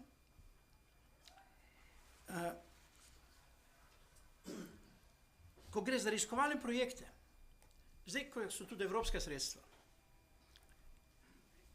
se seveda skušamo obnašati tako, da bi reševali konkretna vprašanja, ki se pojavljajo v, recimo, državni upravi. Ne? Ampak so razpisi postavljeni tako, da pravzaprav človek težko v družboslovju seveda, ne? Težko s konkretnostjo prideš zraven. Prej prideš z abstraktnostjo. Z nečim, kar ne bo dalo konkretnega rezultata. Ker se lepo sliši tudi. Tako, ne? In to je težava. Imamo sicer tele CRP in PKP-je, zdaj v zadnjem času, ki so se dobro izkazali. Ne? Zelo dobro, še posebej, ker so mladi ljudje zraven prišli. Ne? No, ampak dejstvo je, ne, da se vrnem nazaj na državno upravo. Državi, družbi, posameznikom daje pečat pravo. In to je narobe. Ta miselnost, da mora biti vse pravno urejeno. Pravniki so šoleni tako, da ko opazijo, da za nekaj ni pravilnika, tak, naslednji hip že. A si morate misliti, da imajo danes osnovne šole pravilnike, pa ne samo osnovne šole, masovno, ne, inštitucije, vse pa, pravilnik o mobingu. Če to je ena modna beseda, ki pomeni samo nasilje, nič drugega, ampak veste, ameriški profesori so spretni potem, da izumljajo nove besede in potem jih vsi ponavljajo za njimi in to je neka nova znanost. V resnici pa to je čisto navadno nasilje. Ne? Ampak zakaj pravilnik o mobingu? Sprašujem na ravnateljco, zakaj, čemu to? Ja, prav, to je treba imeti. Ampak zakaj? Ne vemo, ne? Ampak to je spet, bi rekel, ena dobra stvar za tistega, ki te pravilnike piše. Avtor Miro Cerar. Tega jaz nisem rekel, ampak evo, ne, se ve. Ja. Sej ni kriv. Povpraševanje je veliko. Če bi mene povprašali, bi ga tudi napisal. Ne? Če tako gledamo na stvar. Ne? Pa smo pa na etiki. Čakaj, pridemo na to. Evo, zdaj smo pa... No, pa nadaljujemo pri etiki. Torej, kako je zdaj s to odgovornostjo? Ne? Odgovornost stroke, pravne, ekonomske, sociološke in tako naprej, družboslovne. Obstaja zelo jasna profesionalna odgovornost. Ne? Če jaz menim, da je to tako, potem se moram za to boriti. Vendar te odgovornosti na področju družboslovja gotovo so primeri, seveda, ampak je zelo malo. Zelo malo. In to odpira ta etični kompleks. Ne? Mi smo mislili, da ko bomo pa v svoji državi, ne bomo imeli toliko zakonodaje. Jaz sem celo eno prognozo naredil takrat, sem rekel, zakonodaje bo manj, zato, ker bo prišla do izraza etika. Ne? Ker etika je tista, ki pravzaprav ureja vse tisto, kar ni zakonom določeno. Ne? Ampak, nažalost, se to ni zgodilo. Človek bi tudi mislil, ne, da bi politika takrat, ko se pač, ali pa ker se strokovna mnenja zelo razlikujejo, politika je edina, ki med različnimi strokovnimi predlogi odloči, ne, se za to ima pač mandat, ne, dobi več predlogov, zbere tistega, za katero misli prav in seveda človek pričakuje, da se bo potem to izvedlo v celoti in da bo pač od nek rezultat. Kaj se zgodi? Če zadeva uspe, potem je to zasluga politike. Če pa ne uspe, je kriva pa znanost. Stroka. Ja. Ne? To seveda spet ni lepo, ne? Ampak se pa dogaja. Torej, skratka, na področju družboslovja, jaz nisem šel posebej po teh naših strokah oziroma znanostih, ker je stvar preobsežna. Ampak jaz se bojim, da nekako premalo pozornosti namenjamo konkretnim rezultatom. Ko sem jaz prišel na univerzo, mi je profesor Kušar, akademik in Heli Modic tudi, ne, seveda, oba profesora sta mi rekla, ko sem se hotel ukvarjati z enim konkretnim vprašanjem, ne, tehnologije dela v upravnih sistemih, so rekli, kolega, ne, ste še mladi, ne razumete tega področja, to ni to, ne, to ni to. Mi moramo bolj abstraktno misliti, ne. In profesori, ki so govorili o razvoju socializma, marksizma in tako naprej, to so bili vrhunski profesori, ne. Vsi mi, ki smo se ukvarjali pa s takimi konkretnimi stvarmi, smo bili pa, dobro, no, ne, pa naj bo, no, pa bodite tam, ne. In mislim, da ta generalna linija, ki obstaja v družboslovju, ne, da preveč konkretno pravzaprav ni dobro, da je abstraktno vse, ne zdrži. Oboje je potrebno. Ne. Treba je pač poiskati tisto, kar lahko z našim znanjem uredimo in pomagamo na bolje. In tak primer, na primer, je humanizem. Humanistika, no, pardon. Zdaj, seveda se strinjam, ne, z rečenim, da humanistične raziskave pravzaprav niso kaj dosti znane. Niso dovolj publicirane ali pa vsaj niso dovolj medijsko nekako približane ljudem. In tu bi se moralo nekaj narediti. Ne? Jaz mislim, da za neko boljšo popularizacijo dosežkov na področju humanistike bi lahko zelo pomembno prispevali k izobraževanju, usposabljanju, skratka kvaliteti vodilnega osebja. Vodilnega osebja povsod, ne samo v javnem sektorju, tudi v gospodarstvu. Menedžerske šole, recimo zadnje čase, šel prvo gledati dve zanimivi spremembi. Ne. Ena je, da ti MBA študiji, ne, ki so bili vedno zelo visoko cenjeni, niso več tako oblegani, ker se velike korporacije odločajo za lastne podiplomske študije, ne, s svojimi ljudmi. Ne. No, ampak prav te, ki so tako, ki želijo imeti več znanja, so začeli ugotavljati, da so seveda področja, da je ekonomija, organizacijske tehnike in tako naprej, da je to seveda zelo, zelo nujno znanje. Ampak videli so pa, da obstaja primanjkljaj, ki ga ne znajo identificirati. Ampak kmalu se je pokazalo, da so, ko so analizirali, kakšne so značilnosti najboljših menedžerjev, so ugotovili, da imajo neka vedenja, neka znanja z področja humanistike. Mogoče so malo, pač tako, jim je všeč neko področje, pa so se o tem malo poučili. No in v zadnjem času opažam, da je v strokovni literaturi vse več avtorjev, ki menedžerjem svetujejo, citiram, naj bodo manj racionalni, da bi več razumeli, in bolj vizionarski, da ne bi izgubili stika z resničnostjo. To je rekel namreč italijanski filozof Galimberti. Hvala lepa.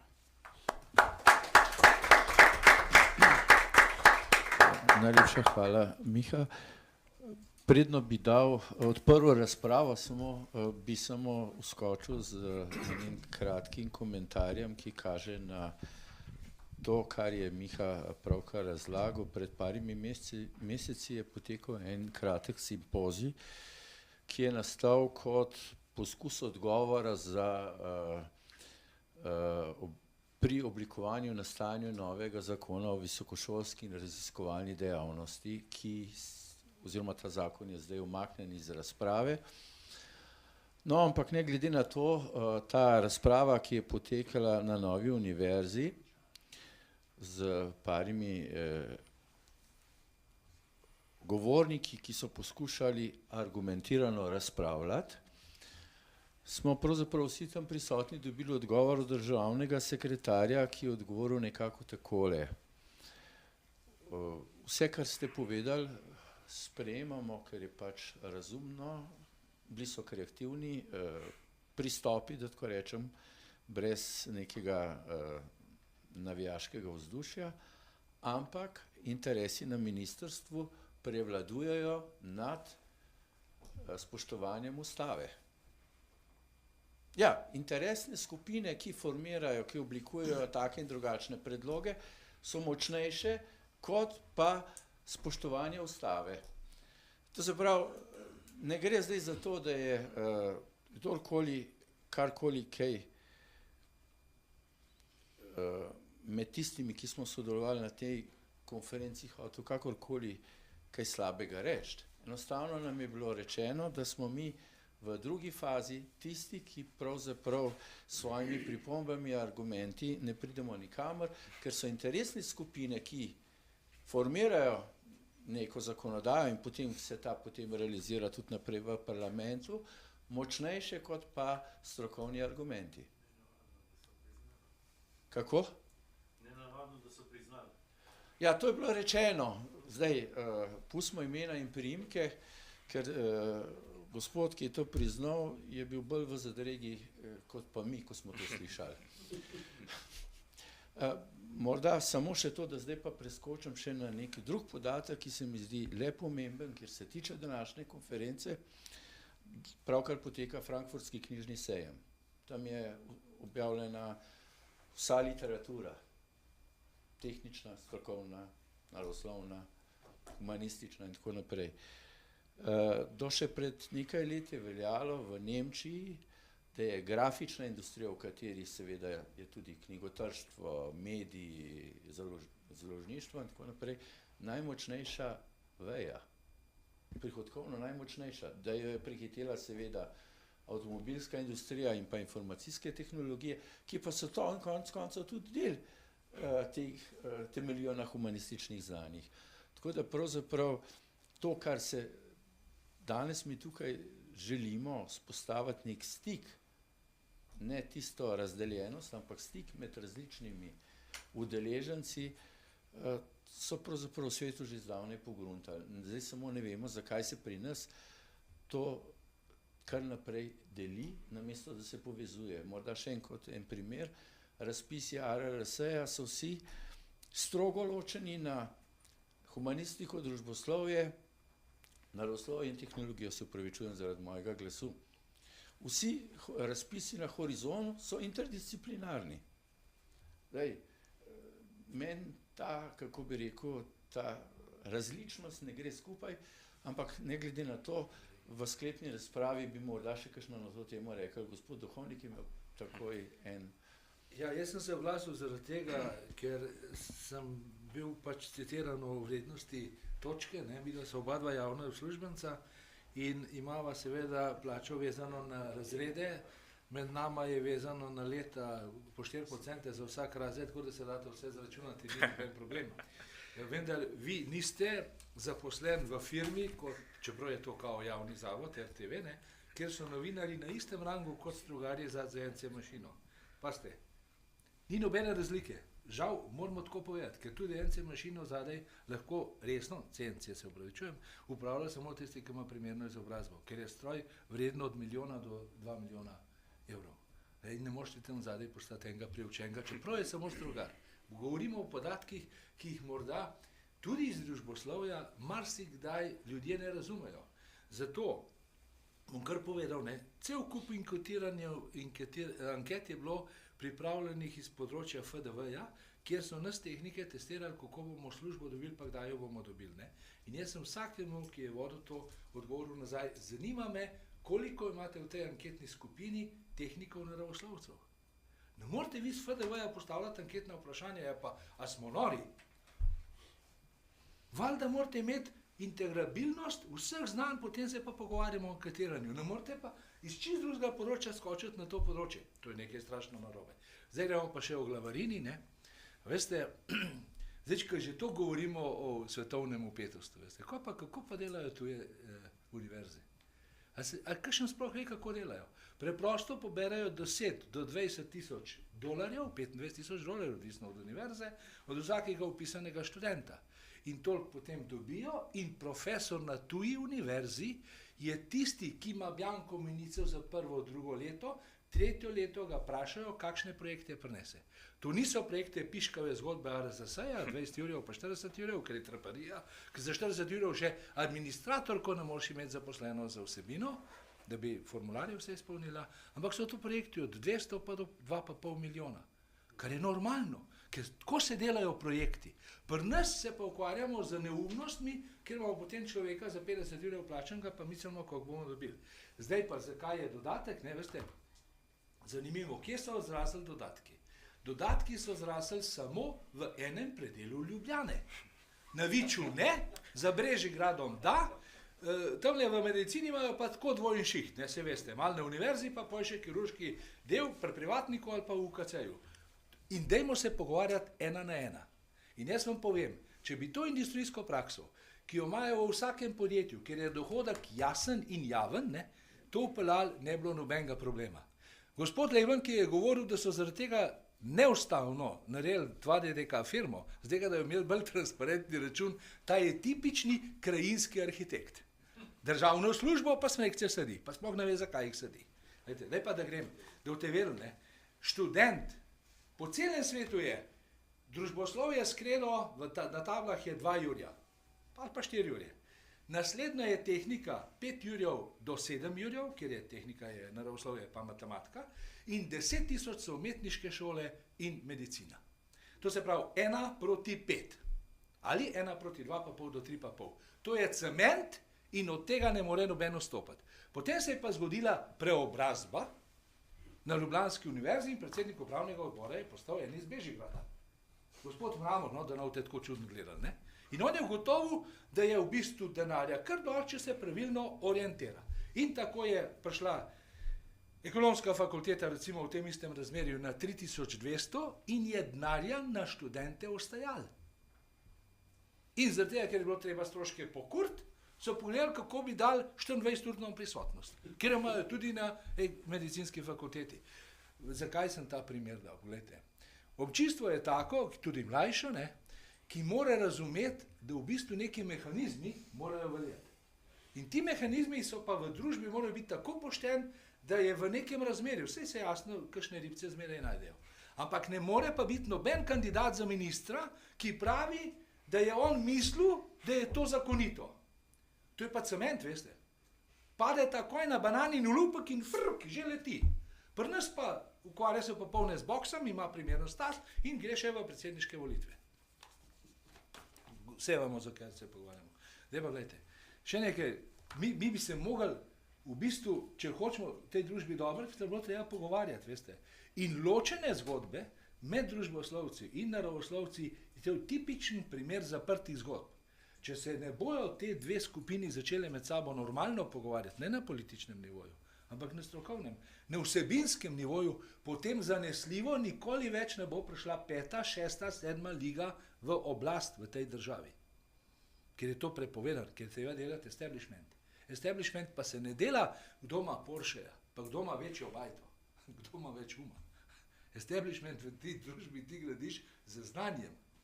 In dokler bo pa to, koliko bo kakšen imel kakšen denarja, to je pa definitivno narobe. To je čisti profani materializem. Zato, če grem še nazaj, ne, veste, zakone, sem moral še to odgovoriti. Zakone. Si morate misliti, da je Franc Jožef, ki je naredil revolucijo v življenju Slovenije in jo je postavil na normalno razmerje, ko je potegnil železnico, je imel zelo preprost diktat do tistih črnorokavnikov. Prvič, če ne boš v 30 dnevih odgovoril, izgubi službo. Do krajevne skupnosti, če hočete. In je 30 dni je 24:00. Ni upravičila, ni porodniške, nič me ne zanima. Tako, pazite, tako v fabrikah delajo. In ta duh, ne, da je treba nekaj narediti, ni duh ljubezni na prvi pogled, kot rečem. Ampak če je datum, če je rok, je narejen, če ni narejen, konec. In če govorimo o tem, on je tudi izdal poseben ukrep, dajte, to ste videli, lepo povedal, ne? Mehen zgodovinskega spomina, pa ne do 45 leta, pa ne do 41 leta. Ne, gremo še 100 let nazaj. In naenkrat ugotovimo, da je on izdal ukrep. Vsak zakon, ki se sprejme v Dunajskem parlamentu, mora imeti vse podzakonske in dodatne formularje izpolnjene, da ga razume zadnji uradnik v zadnji vasi. In če je ta zakon, poslušajte, sploh ne bi veliko zakonov sprejeli, ker niti formularjev ni toliko narejenih. Ampak to je vprašanje oblasti. To je vprašanje, a jaz hočem biti na oblasti za tega, da imam kao fejs plačo, ker je za nič, ker za nikrna, ne, s tako plačo nekaj bojo tam, ne, veste. Ampak za tega, da vem, kaj hočem z narodom početi. Ne, da nabiram preko jumbo plakatov volilne rezultate. Traparija. To ni predmet. Vidite, in dokler bo ta narod pristal, da bo pritegnil, spet prihajamo iz značilnega bežigrajskega zgodbe, ne, rajš govorimo o 16-letnikih volilno pravico, namesto da bi rekli od 18 leta naprej. Kdor ne bo šel na volitve, bo plačal 100 evrov, tako kot v Belgiji. In potem ne bo nobenega socialnega podpiranca, ker tudi socialni podpiranc mora plačati 100 evrov. Potem bo pa tudi socialni podpiranc šel na volitve, ker ne bo hotel plačati. Pri nas pa vse na mehko, svoboda, pa za tega, da v dosti volitev bomo šli pa na 16 let. To je ta sfiženost. Sfiženost duha, ki nečemo in nečemo pristati na resnost. Hvala lepa. Gospod Vižentinu bi dal besedo, ampak samo nekaj bi omenil. Pred časom sem imel debato tudi na teh uradnih inštitucijah, kjer ne ločijo med plačo in storitvijo. Namreč, ko se pogovarjaš z uradnikom, on govori, da dobivajo plačo. Jaz govorim, da se opravlja storitev, za katero si plačan. Ampak naši uradniki, tudi na Ministrstvu za znanost in na ARRS, ne ločijo plače od storitve. Mislim, samo kot dodatek k vašemu razmišljanju, profesor Vižentin. Hvala lepa. Jaz ne bi diskutiral, ampak ta hiperprodukcija me je malo spodbudila. Namreč poglejte, ko smo se odločali, ali bomo povečali število univerz v Sloveniji, smo govorili, povečati jih moramo zato, da bo konkurenca med njimi in s tem povečana kakovost. Uvedli smo več univerz, ogromno fakultet, višjih šol in tako naprej, in kvaliteta nam pada. Pri vsej konkurenci. Univerza v Ljubljani je izgubila 100 mest v zadnjih 4 letih. Druge univerze se kotirajo po naših analizah od 8000 mest naprej. Po teh lestvicah. Vprašanje, katero lestvico vzameš. Tam je 8 lestvic in po različnih lestvicah pač različno kotiramo. Ampak v resnih lestvicah so vse te številke v tej obliki. Ampak kar je najhujše pa to, da vse višje šole, ki so bile višje šole, potrebne višje šole, ker mi nimamo hierarhije v pedagoškem delu, ne? Mi preveč visoko izobraženih in doktoratov vzgojimo, pa premalo višjih šol, ampak hierarhija mora biti, ne? Če hočeš, da funkcionira pravilno. Vse te višje šole takoj grejo v evalvacijo, da bojo postale fakultete. In naš NAKVIS pravi, ni zakona, čeprav tam nimajo ne pedagoških referenc ljudje, ne nič, in on pravi, ne moramo jim preprečiti to, da bi postali fakulteta, in jim dajo fakulteto. Čez 1 leto da ista fakulteta prošnjo, da bi delala podiplomski študij. In začnejo s podiplomskim študijem mentori, ki niso še nikoli imeli ne enega članka in ne enega doktoranta in nič, niti pedagoških, nekatere fakultete, verjemite mi, to kažejo analize, nimajo niti redne profesure, ne, ki nimajo kriterijev, da bi postali redni profesor in so mentori potem tem doktorantom. In tako se ta hiperprodukcija doktoratov, kot je tudi bilo zjutraj pokazano, vrsti. Vrsti se hiperprodukcija nazivov, vrsti se hiperprodukcija doktorantov in vrsti se hiperprodukcija študentov. Torej, mi smo degradirali poklice.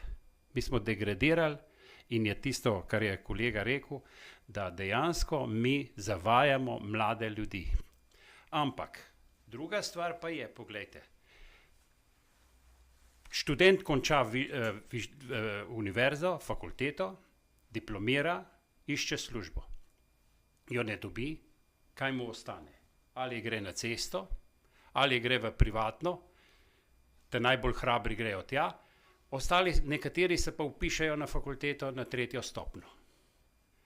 Zato imamo pač toliko študentov na pravu, na ekonomiji, na različnih področjih, se vpišejo na 3. stopnjo, ker pravzaprav nimajo kam iti.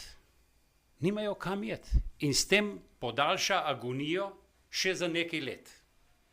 Ko še to agonijo konča, pravzaprav ugotovi, da tudi doktorant nima kam iti. Da ga tudi to noben ne mara, ne? Vzeti v službo. Vidite, zato je bila takrat ja, pa še to bi mogel reči, ne? Zakaj nam po naših analizah kaže, zakaj nam pada kakovost na fakultetah pa na univerzah?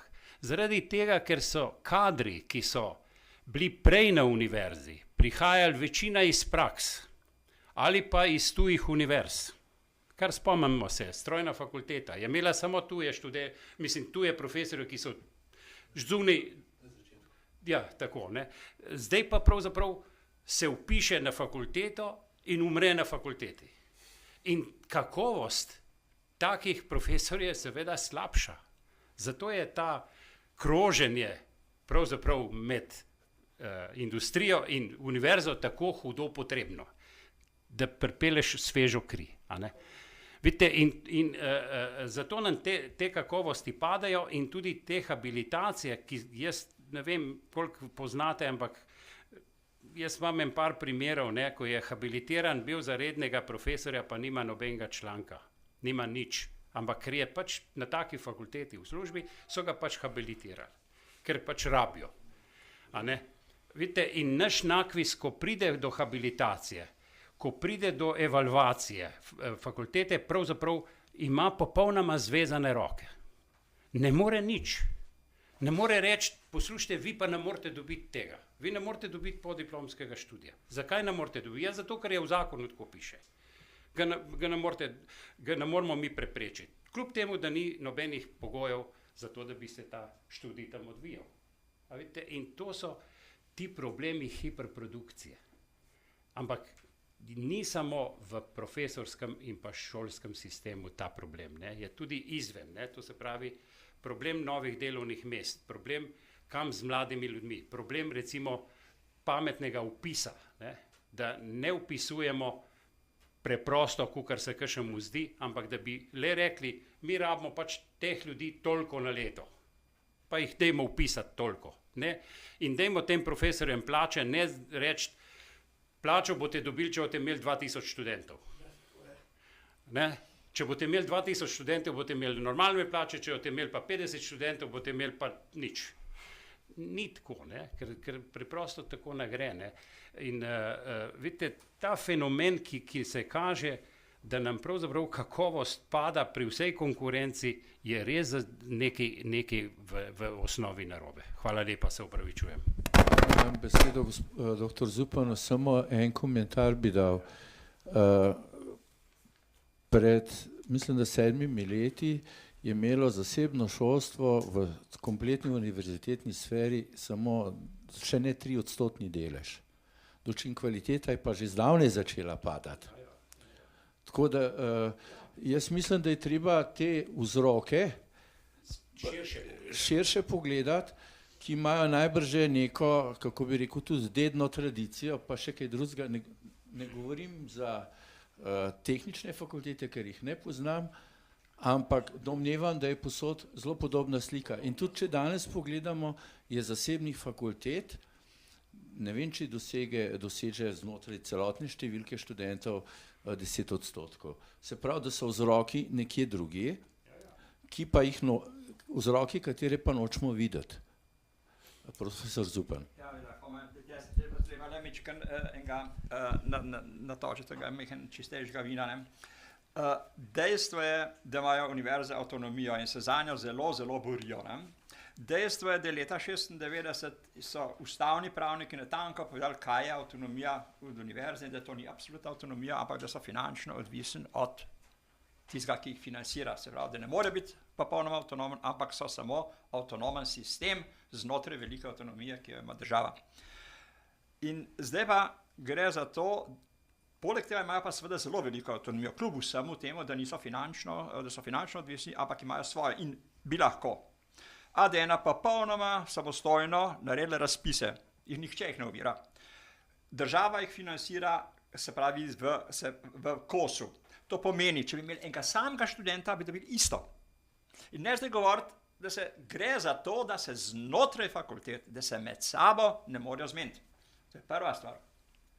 In gre za to, da se seveda zelo bi določajo ta razmera, o katerih je govoril profesor Duhovnik. Ta razmera, recimo, čisto povem primer, ko je bila ravno te 1, 3, 5, 7 in tako naprej, so te faktorji, se je zgodilo, ker je bil v tej komisiji predstavnik matematike, da zdaj ne rečem to, še je nenadoma imela matematika faktor 3, ne? Če delaš papirje, ki bi moral imeti normalno faktor 1,2 ali pa 1,5, ne? Tako. In tako gre v tem smislu, da univerza bi lahko omejila vpis. Popolnoma svobodna je v tem, da naredi izpite. Imajo jih arhitektura, glasbena šola, krajinska arhitektura, cel kup veterina ima, cel kup fakultet ima to spremne izpite. Zakaj jih ne naredijo? Ker se jim ne da. Ker to jih nihče ne plača, ker pravijo, da je to treba biti plačan, čeprav je to njihova služba, tega noče narediti, ker jim vzame nekaj časa poleti. To bi lahko mirno naredili, se pravi, bi omejili število svojih študentov. Dobili bi natanko toliko denarja, če se seveda drži z rektorjem, da so financirani v kosu, ker so, samo se znotraj delijo. Ne? Tu je zdaj problem in potem to vplivajo na ministrstvo, da jim ministrstvo pove koliko in potem se tam znotraj kregajo. To je prva. Druga stvar, zakaj imamo prosto pretok iz prve bolonjske stopnje v drugo in potem v tretjo, ker vsi bi morali kar iz prve bolonjske stopnje v drugo. Zakaj? Zakaj morajo iti iz prve bolonjske v drugo? Prva bolonjska stopnja je v bistvu podaljšanje srednjega šolstva, ker se je pač znanje toliko in toliko spremenilo, povečalo, s tem bi morali slediti zaposlitve tudi v javnem sektorju in druga stopnja je tisto, kar je bila včasih univerza, normalno, in zato bi morali biti tam 20%, največ 20% ljudi bi morali iti iz prve stopnje v drugo.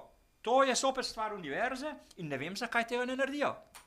Vsi govorijo, da je bolonjska reforma kriva. To ni res. Krivo je to, da smo pri nas naredili nekaj, kar sploh ni bolonjska reforma.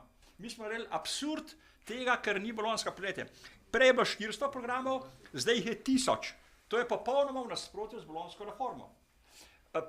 Bolonjska reforma zahteva, da imajo predmeti, približno podobni osnovni predmeti, enake ECT točke, ne samo med sabo v Sloveniji, ampak tudi z Gradcem, z Dunajem in tako naprej, da lahko študente zamenjajo. Kaj smo pa nas naredili? Točke so ne samo znotraj med univerzami v Sloveniji različne za podobne oziroma iste predmete, celo znotraj fakultete. Bom povedal primer, bom spet šel na tehniko. Kemija, recimo v Ljubljani, ima popolnoma različne točke ECT, kot jih ima kemija v Mariboru. Za osnovne predmete. Zakaj? Ja, zato, ker so oni neki drugačni, pa boljši, pa drugačni.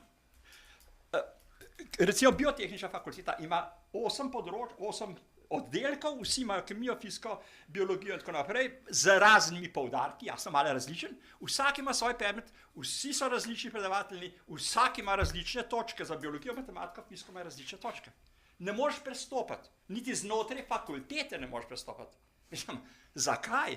Zdaj so pa krivi vsi, vse ostalo je okoli krivo, samo univerza ni kriva.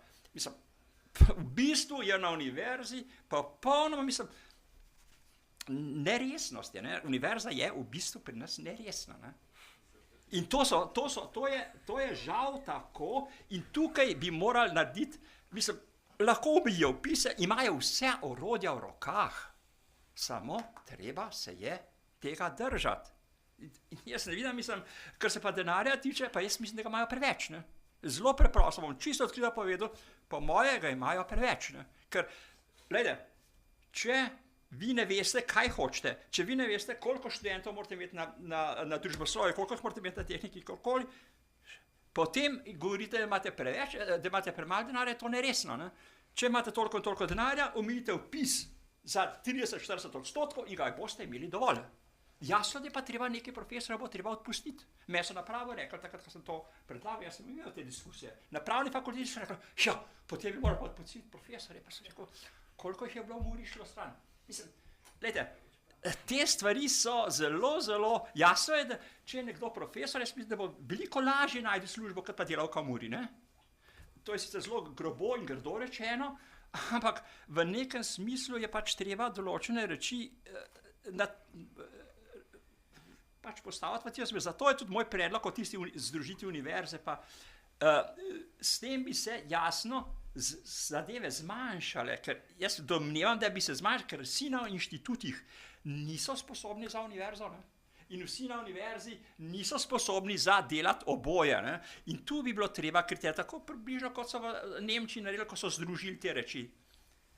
Treba je stvari postaviti, ko se ima kriterije in ko se dejansko začne vladati tisto, kar je dejansko pomembno in kar resnično nekaj šteje in se to uporabi enakomerno za vse, se zadeve sorazmerno zelo hitro izenačijo. Je pa to res težko. Situacija je pravzaprav zelo razvidna. Gre za stanje duha. To je tisti problem. Ne, to, kar dr. Zupan prepoveduje, je na mnogih drugih področjih. Samo da končam.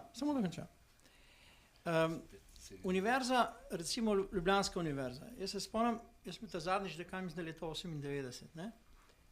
In smo imeli 4 pravilnike. Danes jih ima fakulteta okrog 40. Ne? Glavarina in vse te štorije, to so znane stvari, ki jih nihče ne spremeni. Zakaj ne pride do spremembe? Zato, ker smo vsi dobri ljudje. V tem je problem. Po eni nadaljevanki, tam stari na televiziji, ne, se spomnim. Glejte, mi smo skušali v državni upravi narediti malo konkurenčnosti. Pa smo rekli, denarja za nagrado je samo toliko, sem pozabil, 2% plačnega fonda nekaj takega. In nagrada najboljšemu je recimo 20% plače. Rezultat? Vsi enako.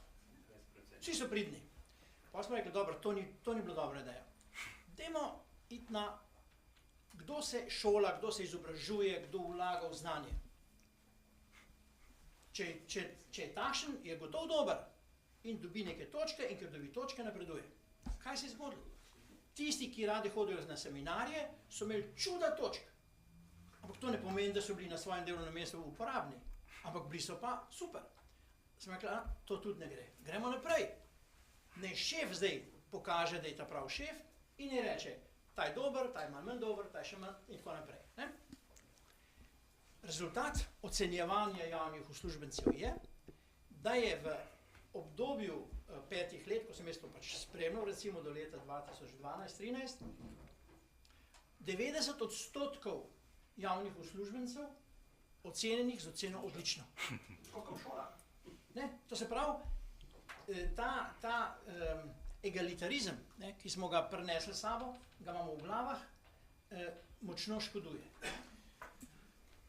Glede, ampak jaz bi vseeno šel, veste, jaz imam rad pri Segadinarju tako, da imam ali gulaš ali imam pa zele, ne. Zelo, pa je Segadinar perfekten, ne. In to, kar je prej ex-minister govoril, ne, o tem, da so vse univerze krive in da se nočejo povezovati, ne, bi jaz vseglih šel na to, da enkrat pa moramo tudi v Sloveniji, to pa govorimo o politiki ministrstva, jasno povedati. Jaz sem bil takrat navdušen, ko je gospod Zupan povedal to, da bojo študentje dobili ob rojstvu 5 let univerzitetnega študija, pa konec. In se rekel, to je ta pravo. In ker je bila klima tega, bi rekel, socializiranega sveta v tej okolju, ki je vse sviženo, je bila taka, da to niso sprejeli, je zdaj prišlo do tega, da so pa drugačni obliki dali, ne, in včeraj ste videli strašno socialno tenzijo, ne, 2600 študentov, ki nima zdravstvenega podpore. Poslušajte, to je logična posledica. Ne more si en izmišljati, če posebej tista mlada principesa, ki je bila po televiziji, to je bilo cvetoče, a veste, kakšna mamica bila po Kučanu, ne, vse veste, da jih je poslal, da ne grejo tudi kakšne stvari pametne delati v svet, ne, se upravičujem, ampak, a veste, mi moramo biti konec koncev pošteni. Če je gospa, gospodična, pardon, sicer ta je že bila taka, da je bila gospa, ampak definitivno, če je ona pri 16 letih more socialno plačevati, ja, če se je pa 7 let ne zdala po univerzi, ponaj pa končno že nekaj začne delati. Pa ne more pri 30 letih govoriti o tem, kako brada je imela zdravstveno zavarovanje. To je prepovedano. Zdaj pa gremo naprej. Če ministrstvo reče, da bo delalo politiko, pogledajte, veste, jaz sem že murtil tabelo, pa sem se zdaj le vnovil. Doktor medicine ima življenjsko dobo 35 let, ne 40. Poklicno dobo. Veste zakaj? Nekaj se jih zapije, nekaj gre iz poklica in to je 35 let, nima 40. Je pa to en najbolj standardnih poklicev, ki je zanesljivo speljan do konca. Potem je učitelj slovenščine, ima samo 20 let življenjske dobe. Poklicne, pardon. Potem je recimo projektant strojništvo 30 let, potem so informatiki 20 let, novinarji 15 let. Potem pa rečeš v Sloveniji, 2 milijona ljudi, izračunaš, koliko ljudi potrebujemo po posameznih poklicih in ne morete verjeti. In potem seštejete, delite za 15 let, pa dobite, koliko se jih lahko na leto vpiše. Pa plus minus 20% in minister udari z roko po mizi. Je pa res, da mora biti minister, ki udari. In potem se pa znotraj univerze začnejo pogovarjati in ko univerze ugotovijo, da je višek delova, profesorjev, potem je zgodba končana. Ja, vem, ja. Zelo kratko, tudi jaz za anekdoto. Tista doba, študent pa leta pa to, a ne? Jaz, ko sem bil mlad inženir in ko smo dobili projekt na mizo, je imel rok. In smo rekli, piš, to pa ne bo šlo, šef. Je pa rekel, fantje, dan ima 24 ur in noč. In se obrnil in mi smo do roka naredili. Ker smo pa 10 let, da so lahko magistrirali, pa sem potem cela Ljubljana norela, da so pa cela Slovenija, da so roke podaljšvali za magisterije po 10 letih. Hvala za besedo. Jaz bi samo nekaj povedal glede kvalitete zakonov. Ko smo v državni svet dobili zakon in pravilnik o vrednotenju nepremičnin, glede na to, da sem toliko časa tam delal, sem naredil točno analizo. In sem ugotovil, bom zelo na kratko, da manjka 126 elementov, da lahko nepremičnine kolikor toliko pošteno ovrednotite. Tam je bil Seliškar zraven, se smejal kot poučena lubenica. Namesto, da bi rekel, bomo to mi vzeli, bomo proučili, bomo spremenili pravilnik, zdaj približno isti pravilnik ga bodo rinili spet ven in ljudje bodo okrajšani. Samo za primerjavo, hiša brez dostopov od zgoraj, od spoda, v strmem hribu je ta sistem ovrednotil 40 000 evrov. Prodana je bila pa za 500 evrov, ker je noben na more in tako naprej. In tu je nepregledna bi rekel, vrsta napak, ampak tako se dela. Hvala.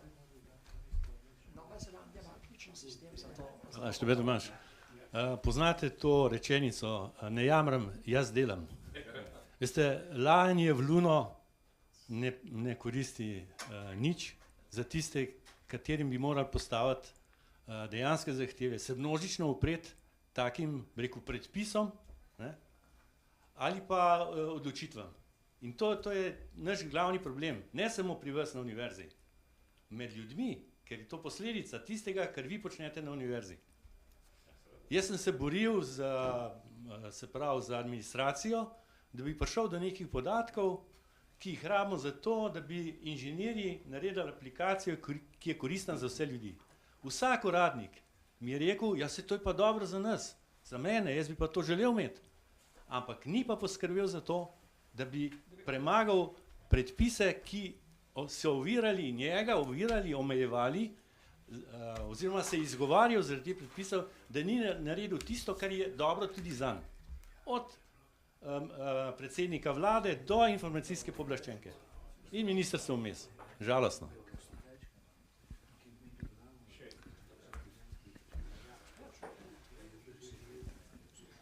Jaz sem Bogomir Novak, upokojeni raziskovalec.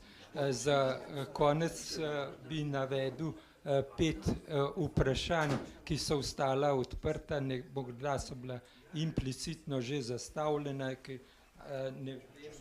tega ne vem, ker nisem bil od začetka tukaj. Prvo je dialektika uporabnosti in neuporabnosti znanja. S tem smo začeli, nekaj predlogov ste dali, kaj je lahko uporabnost, ne pa recimo še kakšne bistvene. Recimo še zmeraj manjka povezava med teorijo in prakso. Jaz kot filozof zastopam to, da je najbolj uporabno mišljenje in da se zdaj sučemo na abstrakcionističnem celo, pragmatičnem, popolnoma nereflektiranem terenu poplitvenja mišljenja in sploh duha. Ampak to je že moj prvi odgovor, ki pa seveda ni popoln, imam druga vprašanja. Idealizacija in trivializacija prava.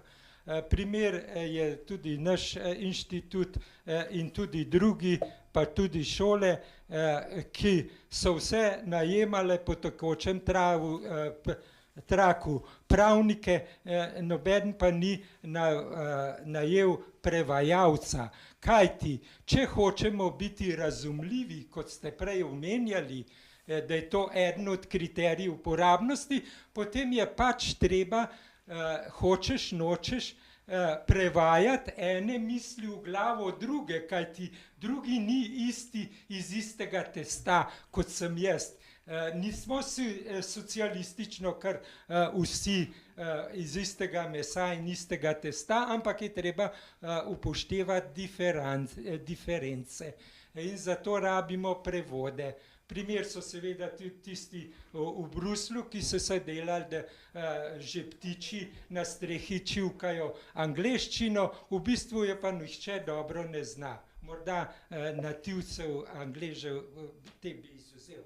To je kratek komentar k drugemu vprašanju. Ekonomija in neekonomija, znanja in neznanja, o tem je načela zadnjič v članku v delu profesor Saleclova zadevo, jaz sem jo malo dopolnil. V bistvu gre za ekonomizem in politikanstvo, ki vse skupaj spravlja na eno osnovno raven. Če je znanje še zmeraj tisto, da daš pravilen odgovor profesorju ali pa nekemu diktatorju ali pa nekemu vodju, potem v pedagogiki nismo naredili nobenega koraka naprej. Zakaj se je pa pedagogika od socialistične do neke druge razvijala, če smo še zmeraj v parterju s tem? Dalje. Politika možnega ali zoompolitikonstvo.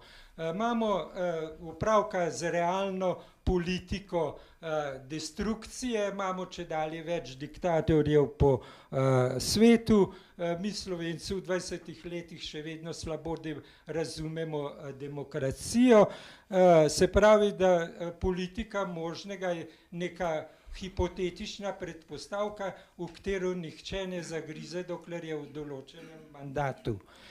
Če je pa v politiki možnega, je pa kot Martin Luther King, ki je bil ubit, se pravi tvega življenje za politiko možnega.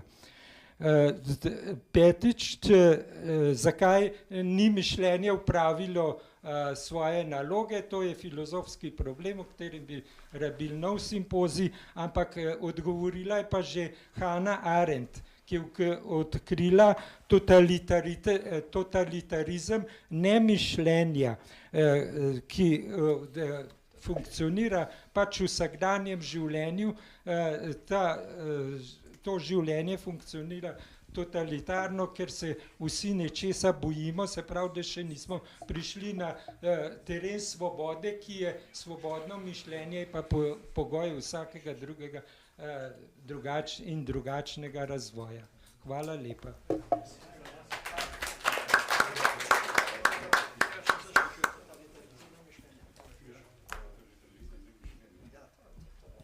Mislim, da je to boljša iztočnica za zaključek naše konference.